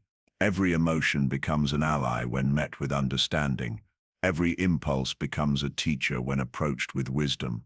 Every challenge becomes an opportunity for greater integration when faced with the warrior's disciplined courage. But let us be clear about what we mean by discipline, for the word has been corrupted by centuries of misunderstanding. True discipline is not the harsh suppression of natural impulses, not the rigid imposition of external rules upon an unwilling psyche, not the grim endurance that characterizes so much of what passes for spiritual practice in our wounded world. True discipline is more like the disciplined movement of a master dancer, fluid, graceful, responsive to the deeper rhythm that guides all authentic expression. The warrior's discipline emerges from love rather than fear, from vision rather than compulsion, from the recognition that consciousness has inherent patterns of harmony that can be cultivated and refined. When you truly understand what serves your highest good and the good of all life, discipline becomes not burden but liberation, the joyful alignment of personal will with the deeper intelligence that seeks to manifest through you. Consider the master archer, drawing back the bowstring with steady hands and focused intention. There is discipline in the stance, in the breathing, in the quality of attention that excludes all distraction. Yet this discipline serves not some external authority, but the archer's own desire for precision, for the satisfaction that comes from perfect alignment between intention and expression. The discipline is not imposed upon the archer, but arises naturally from the recognition of what is required for mastery. So it is with the warrior of consciousness. The disciplines that matter most, the careful attention to the quality of thought, the conscious response rather than unconscious reaction, the patience that allows deeper understanding to emerge before action is taken. These arise not from external commandment, but from the recognition that such practices serve the fullest expression of who you are meant to become. The first and perhaps most fundamental discipline is the discipline of attention itself. In a world designed to fragment consciousness, to pull awareness in 1,000 different directions simultaneously, the ability to maintain focused, sustained attention becomes a revolutionary act. The warrior learns to guard attention as precious, to direct it consciously rather than allowing it to be captured by every stimulus that arises. This is not the rigid attention of forced concentration, but the natural attention that arises when you are genuinely interested, genuinely present, genuinely alive to the moment at hand. It is the quality of attention you bring to something you love, something that matters deeply to you. The warrior simply learns to extend this quality of attention to more and more of life, until eventually nothing is excluded from the field of conscious awareness. Such attention requires what we might call the discipline of presence, the practice of remaining fully here, fully now, even when the mind wants to escape into past regrets or future anxieties, even when the heart wants to close against difficult emotions, even when the body wants to flee from uncomfortable sensations. This presence is not passive, but actively engaged, not withdrawn, but intimately connected with whatever is arising in the field of experience. The warrior discovers that presence itself is transformative. Problems that seemed insurmountable from the perspective of fragmented consciousness often resolve naturally when met with sustained, compassionate attention. Emotions that felt overwhelming when resisted or indulged find their natural rhythm and flow when simply witnessed with awareness. Conflicts that appeared intractable from the position of reactive thinking often reveal unexpected solutions when approached with the spacious presence of disciplined consciousness. This leads to the second great discipline, the discipline of response rather than reaction. The untrained mind is largely reactive, pulled this way and that by circumstances, triggered into automatic patterns by familiar stimuli. The warrior learns to create a space between stimulus and response, a sacred pause in which choice becomes possible. In that pause lies freedom, the freedom to respond from wisdom rather than habit, from love rather than fear, from consciousness rather than conditioning. This pause is not hesitation born of uncertainty, but the confident stillness of one who has learned to consult deeper wisdom before acting. It is the moment in which the warrior asks not what do I usually do in this situation, but what does this situation actually call for? What response would serve the highest good? What would love do here? Such questioning requires tremendous honesty and courage, for it often reveals the gap between what we habitually do and what we know would be most beneficial. The warrior must be willing to act on this deeper knowing, even when it contradicts years of conditioning, even when it challenges comfortable patterns of behavior, even when it requires stepping into unfamiliar territory. The discipline of conscious response extends to every domain of human experience. It means choosing words that build rather than tear down, even when anger wants to lash out. It means acting on long-term vision rather than short-term impulse, even when immediate gratification beckons. It means telling truth even when lies would be more convenient, showing up even when withdrawal would be easier, loving even when fear counsels protection. This is not the discipline of rigid rules, but the discipline of conscious choice aligned with deeper values. The warrior does not follow external commandments, but has developed such clarity about what matters most that appropriate action arises naturally from that clarity. Like a river flowing downhill, behavior flows naturally from understanding when understanding is clear and deep enough. The third fundamental discipline is the discipline of emotional mastery, not the suppression of emotion, but the conscious relationship with the full spectrum of human feeling. The warrior recognizes emotions as energy in motion, as information about the psyche's response to circumstances, as potentially valuable allies when met with awareness, and potentially destructive forces when left unconscious. Jung understood that emotions have their own intelligence, their own purpose in the larger ecology of the psyche. Anger carries information about boundaries that have been crossed and values that have been threatened. Fear carries information about potential danger and the need for greater awareness or preparation. Sadness carries information about loss and the need for grieving and letting go. Joy carries information about alignment and the recognition of what truly serves life. The warrior learns to listen to these emotional messages without being overwhelmed by them. This requires developing what we might call emotional literacy, the ability to distinguish between different feeling states, to understand their deeper significance, and to respond appropriately to their guidance. It means learning to feel deeply without being swept away, to remain centered even in the midst of intense emotional weather. This emotional mastery is perhaps most crucial in relationships, where unconscious emotional reactions can create cycles of conflict and misunderstanding that persist for years or even generations. The warrior learns to take responsibility for their own emotional state regardless of what others are doing, to speak from clarity rather than reactivity, to listen with genuine curiosity even when disagreement is strong. Such emotional discipline does not mean becoming cold or distant, but rather becoming more genuinely intimate, more capable of true connection. When you are not at the mercy of unconscious emotional reactions, you become available for authentic encounter with others. When you can remain present even with difficult emotions, both your own and others' relationship becomes a vehicle for mutual growth rather than mutual wounding.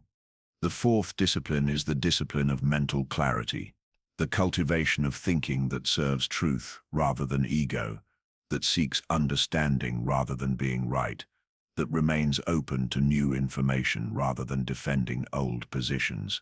The warrior recognizes that most thinking is actually not thinking at all, but the mechanical repetition of familiar mental patterns, the endless recycling of old ideas and assumptions. True thinking requires the courage to question everything, to hold beliefs lightly, to remain curious even about subjects where you feel most certain. It requires distinguishing between thinking that is driven by fear and thinking that is guided by love, between thoughts that contract consciousness and thoughts that expand it, between mental activity that serves growth and mental activity that merely reinforces existing limitations. The warrior develops what might be called intellectual humility, the recognition that consciousness itself is far more mysterious than any concepts about consciousness, that reality is far more complex than any mental model of reality, that wisdom often lies not in what we know but in our willingness to acknowledge what we don't know. This humility paradoxically becomes a source of great strength, for it allows consciousness to remain fluid and responsive rather than rigid and defensive. When you are not invested in maintaining particular beliefs or positions, you become available to learn from every situation, to find value in every encounter, to discover truth in unexpected places. The discipline of mental clarity also involves what Jung called the confrontation with the opposites, the willingness to hold paradox without premature resolution, to remain present with contradictions that the rational mind wants desperately to resolve. The warrior learns that reality itself is paradoxical, that truth often lies not in choosing one side of a contradiction, but in discovering the higher perspective that can embrace both sides. This capacity for paradoxical thinking is essential for psychological maturity and spiritual development. It allows you to be both confident and humble, both strong and gentle, both individual and connected to the whole. It permits the simultaneous holding of seemingly contradictory truths without the internal conflict that characterizes less mature consciousness. The fifth great discipline is the discipline of purpose, the alignment of daily actions with deeper meaning, the consistent choice of what serves your highest vision, even when easier alternatives present themselves. The warrior has discovered what matters most deeply and has organized life around that central purpose, rather than allowing life to be organized by external circumstances or unconscious habits. This does not mean becoming rigid or obsessed, but rather becoming like a river that flows consistently toward the sea, while adapting fluidly to whatever terrain it encounters. Purpose provides direction without dictating every specific choice, creates coherence without eliminating flexibility, gives meaning to difficulty without making everything serious. The discipline of purpose requires regular return to fundamental questions. What am I here to do? What wants to emerge through my life? How can I best serve the healing and evolution of consciousness? What legacy do I want to leave? These questions cannot be answered once and forgotten, but must be lived into over and over again as understanding deepens and circumstances change. Such questioning keeps life alive, prevents the warrior from falling into mechanical repetition even of beneficial practices. It ensures that discipline serves growth rather than stagnation, that structure supports creativity rather than limiting it, that commitment deepens into devotion rather than hardening into compulsion.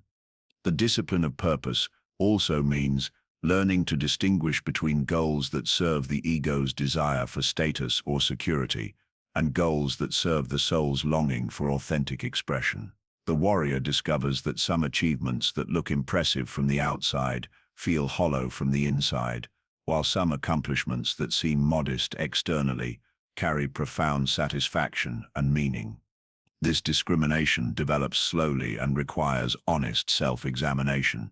It means paying attention to what energizes you and what depletes you, what feels aligned and what feels forced, what opens your heart and what closes it. Finally, there is the ultimate discipline, the discipline of surrender. This seems paradoxical, for how can surrender be a discipline?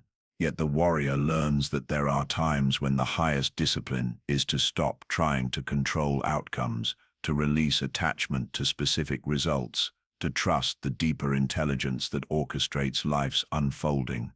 This surrender is not passive resignation, but active trust, not giving up, but letting go, not abandonment of responsibility, but recognition of the limits of personal will. The warrior discovers that some things cannot be forced, that some transformations happen in their own timing, that some problems resolve not through more effort, but through stepping back and allowing space for new possibilities to emerge. The discipline of surrender requires perhaps the greatest courage of all, for it means releasing the illusion of control that the ego cherishes, admitting that consciousness is embedded in mystery too vast for complete comprehension, acknowledging that wisdom sometimes means not knowing rather than knowing. Yet in this surrender, the warrior finds not weakness but tremendous strength, the strength that comes from alignment with forces greater than personal will, the power that flows when individual effort harmonizes with cosmic purpose, the freedom that emerges when the false burden of having to control everything is finally released. This is the paradox at the heart of all authentic discipline, that the ultimate goal is not more control but more freedom, not greater rigidity but greater flow, not the victory of will over nature, but the marriage of personal intention with the deeper intelligence that guides all authentic development. The warrior's path is thus revealed as a spiral rather than a straight line, a dance rather than a march, an art rather than a technique. Each discipline learned opens into deeper discipline. Each mastery achieved reveals new territories for exploration. Each victory won unveils new challenges to embrace. This is why the warrior's journey never ends, why mastery is not a destination but a way of traveling, why self-discipline becomes not a burden to be endured but a gift to be cherished. For in learning to govern consciousness wisely, you discover not limitation but liberation, the freedom to become who you were always meant to be, the power to contribute what you came here to give, the joy that arises when every action flows from the deepest source of authentic being. Stand now in your own power, dear seeker. Take up the gentle sword of consciousness, don the armor of compassionate awareness, and step forward into the battlefield of your own becoming. The warrior within awaits your recognition, your commitment, your willingness to embrace the beautiful discipline of conscious living that transforms not only your own life, but contributes to the transformation of the world itself. In the ancient libraries of the soul, where wisdom is written not in ink but in the scars of lived experience, there exists a manuscript that few dare to read. It is the story of the phoenix, not the mythical bird of legend, but the phoenix that lives within you, waiting in the ashes of your most profound defeats to rise again, transformed and luminous. This is the chapter of your becoming that speaks to the alchemical mystery of adversity, where lead transmutes to gold not through external forces, but through the sacred furnace of your own willing transformation.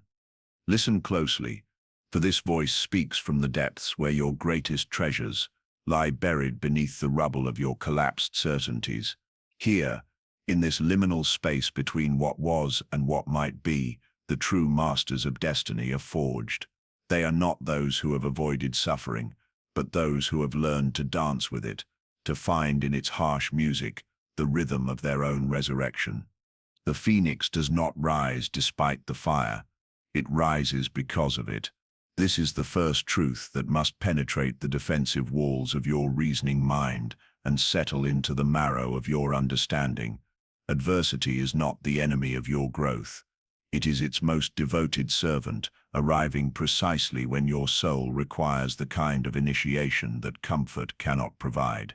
Jung understood this when he wrote of enantiodromia, the principle by which things transform into their opposites. In the grand theatre of psychological development, every breakdown carries within it the seeds of breakthrough, every ending the promise of a new beginning. But oh, how the ego resists this wisdom, how it clings to the familiar shores of predictability, even when those shores have become barren and lifeless.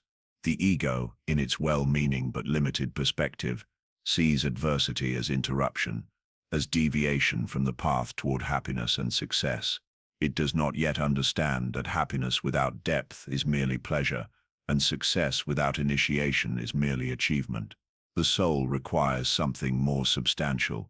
It requires the kind of expansion that can only come through the conscious engagement with difficulty. Consider the moment when adversity first arrives at your doorstep, uninvited and unwelcome. The initial response is almost always resistance, a tightening, a pulling away, a desperate attempt to return to the way things were. This is natural, even necessary. The ego must first exhaust its strategies of avoidance before the deeper wisdom can emerge. But watch what happens in that space between resistance and acceptance. There, in that fertile void, something begins to shift. The very ground of your being starts to tremble, not with fear alone, but with the recognition that transformation is already underway. The alchemists knew that true transformation required the nigredo, the blackening, the descent into dissolution. They understood that before the golden consciousness could emerge, everything that was false, everything that was merely constructed rather than authentic, had to be burned away. This is what adversity does. It serves as the divine fire that separates the essential from the superficial, the eternal from the temporal. In its fierce light, you begin to see which parts of your identity were borrowed from others' expectations, and which parts spring from the unshakable core of your being. There is a particular quality of attention that adversity demands, different from the scattered awareness of ordinary life. When crisis arrives, the mind naturally narrows its focus, stripping away the non-essential with surgical precision. Suddenly, the minor dramas that once consumed your energy reveal themselves as mere distractions. The opinions of others, which once held such power over your decisions, fade into background noise. What remains is a crystalline clarity about what truly matters, what genuinely serves your deepest purpose. This narrowing of focus is not a limitation but a gift. It is as if adversity hands you a magnifying glass and says, "Look here. This is what requires your attention now. This is where your real work lies." And in that looking, in that willingness to meet your difficulty with presence rather than avoidance, something remarkable begins to unfold. The very qualities you thought you lacked, courage, resilience, wisdom, begin to emerge from depths you didn't know existed within you. The masters of destiny understand that adversity is always, at its core, an invitation to relationship. It invites you into deeper relationship with your own strength, your own capacity for growth, your own previously hidden resources. It invites you into relationship with the mystery of existence itself, stripping away the illusion that you are in complete control of your life's unfolding. This surrender of the illusion of control is not defeat. It is liberation. For when you stop exhausting yourself trying to manipulate outcomes, you can redirect that energy toward learning to dance with whatever arises. But this dance requires a fundamental shift in perspective, a reorientation so complete that it amounts to a revolution of consciousness. Instead of asking, Why is this happening to me? You begin to ask, what is this here to teach me? Instead of demanding that circumstances conform to your preferences, you become curious about what gifts might be hidden within the challenge. This is not passive resignation. It is active engagement with the intelligence of your own unfolding. Jung observed that the psyche has a natural tendency toward wholeness, toward the integration of all aspects of the personality, but this integration rarely happens in the comfortable spaces of life. It requires the pressure and heat of difficulty to forge the disparate elements of your being into a coherent whole. Adversity serves as the anvil upon which your character is shaped, the crucible in which your deepest values are refined and clarified. Think of the caterpillar in its chrysalis, undergoing the dissolution that precedes its transformation into a butterfly. If you were to cut open the chrysalis in the middle of this process, you would find not a caterpillar becoming a butterfly, but a kind of primordial soup, the complete breakdown of one form of life, making way for something entirely new. This is what happens in the depths of genuine adversity. The familiar structures of your identity begin to dissolve, creating space for a more authentic, more integrated version of yourself to emerge. This dissolution can feel like death, because in many ways, it is. The person you were before the crisis cannot be the person who emerges from it. Something must die for something new to be born. But this death is not the end of your story. It is the dark passage that leads to your renewal. The phoenix must burn completely before it can rise. There can be no holding back, no partial commitment to the process. The transformation demands everything. Yet here lies one of the great paradoxes of psychological development. The very thing you fear losing, your sense of self, your identity, your place in the world, is not actually threatened by this process. What dies is only what was never truly you to begin with. The borrowed beliefs, the imposed limitations, the false securities that kept you smaller than your potential. What remains, what rises from the ashes, is more authentically you than you have ever been. The quality of attention you bring to adversity determines whether it becomes a curse or a blessing. Bring bitterness, and it will make you bitter. Bring victimhood, and it will victimize you further. But bring curiosity, bring willingness to learn, bring faith in your own capacity for growth, and adversity becomes your teacher, your guide, your unexpected ally in the great work of becoming whole. This is not to romanticize suffering or to suggest that all pain serves a purpose. Some adversity is simply the random chaos of existence, deserving of compassion rather than meaning-making. But even meaningless suffering can become meaningful when met with the right quality of consciousness.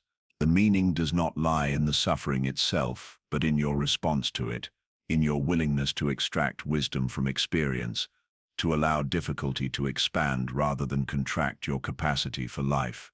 The masters of destiny have learned to recognize adversity as a form of initiation. In ancient cultures, initiation rituals serve to mark the transition from one stage of life to another, often involving some form of symbolic death and rebirth. These rituals acknowledge that growth requires the willingness to let go of what you have been in order to become what you are meant to be. Modern life offers few such formal initiations, so the psyche creates its own through crisis, through breakdown, through the thousand small deaths that accompany authentic living.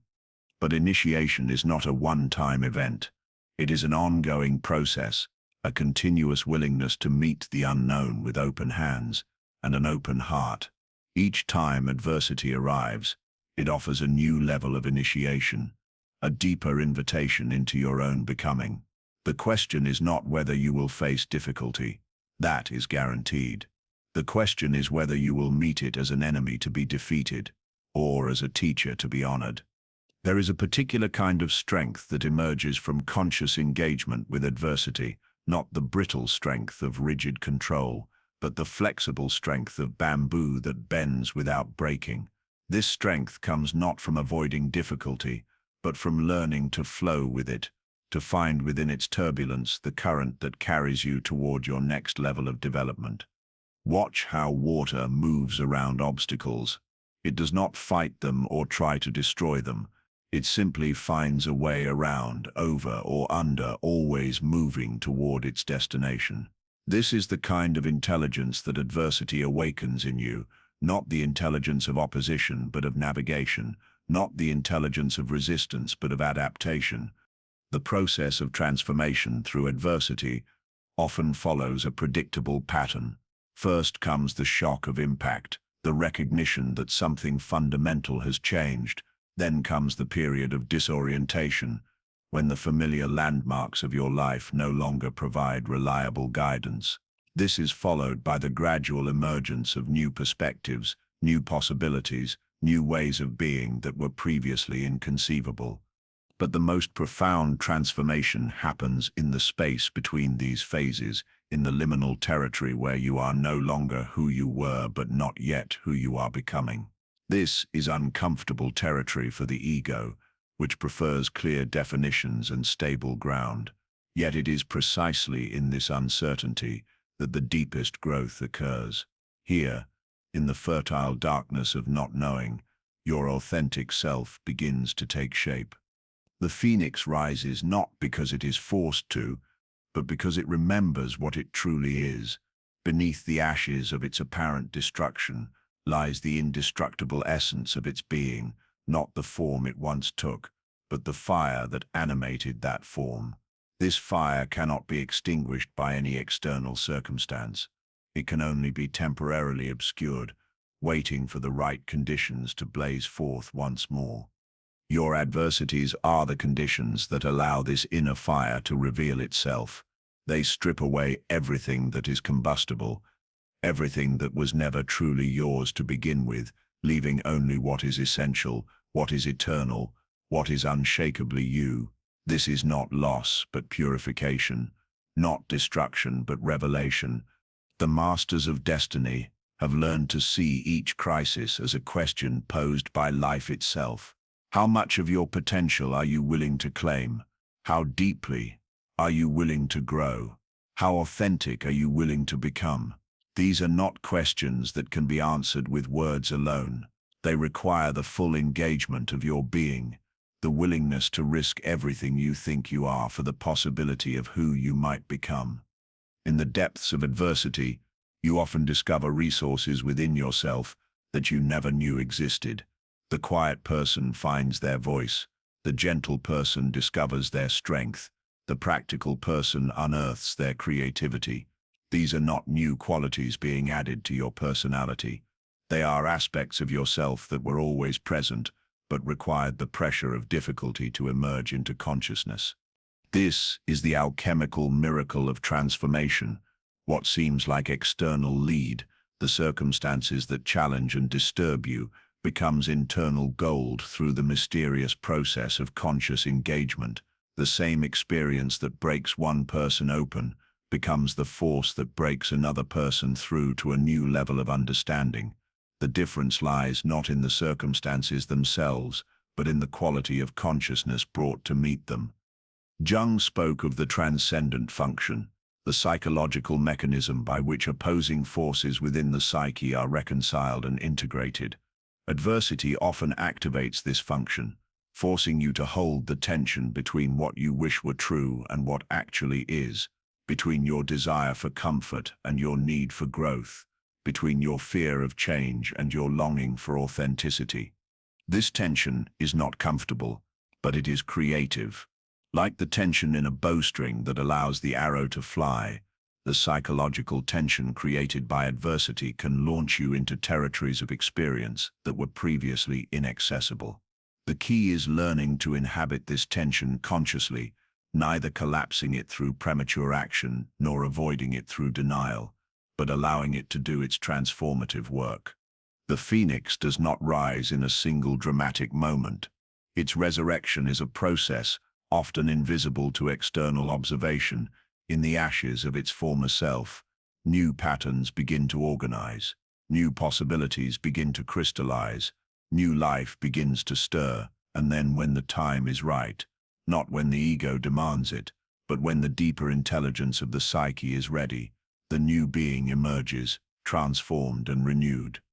Your own phoenix moments may be quieter than the mythic imagery suggests. They might come as a subtle shift in perspective, a gradual emergence of new capacities, a slow but steady expansion of what you believe is possible. The external circumstances of your life might not change dramatically, but your relationship to those circumstances undergoes a complete revolution. Where once you saw only problems, you begin to see possibilities. Where once you felt victimized by forces beyond your control, you begin to sense your own agency in shaping your response. Where once you were fragmented by the opposing demands of different aspects of your life, you begin to find an integrating principle that allows all parts of yourself to serve a common purpose. This is the gift of adversity, consciously engaged, not the elimination of difficulty from your life, but the transformation of your relationship to difficulty. You stop needing life to be other than it is in order to be happy. The masters of destiny understand that adversity is not an interruption of their journey. It is the journey itself. Each challenge is a way station on the path of individuation. Each crisis an opportunity to shed another layer of false identity and claim another aspect of authentic selfhood. The adversities you face are not punishments, but invitations, not obstacles, but opportunities, not endings, but beginnings disguised as conclusions. Each time life brings you to your knees, it is preparing you to rise to heights you could never have reached from the safety of level ground. Each time your world falls apart, it is making space for a larger, more integrated, more authentic world to take its place. Trust the process, even when you cannot see where it is leading.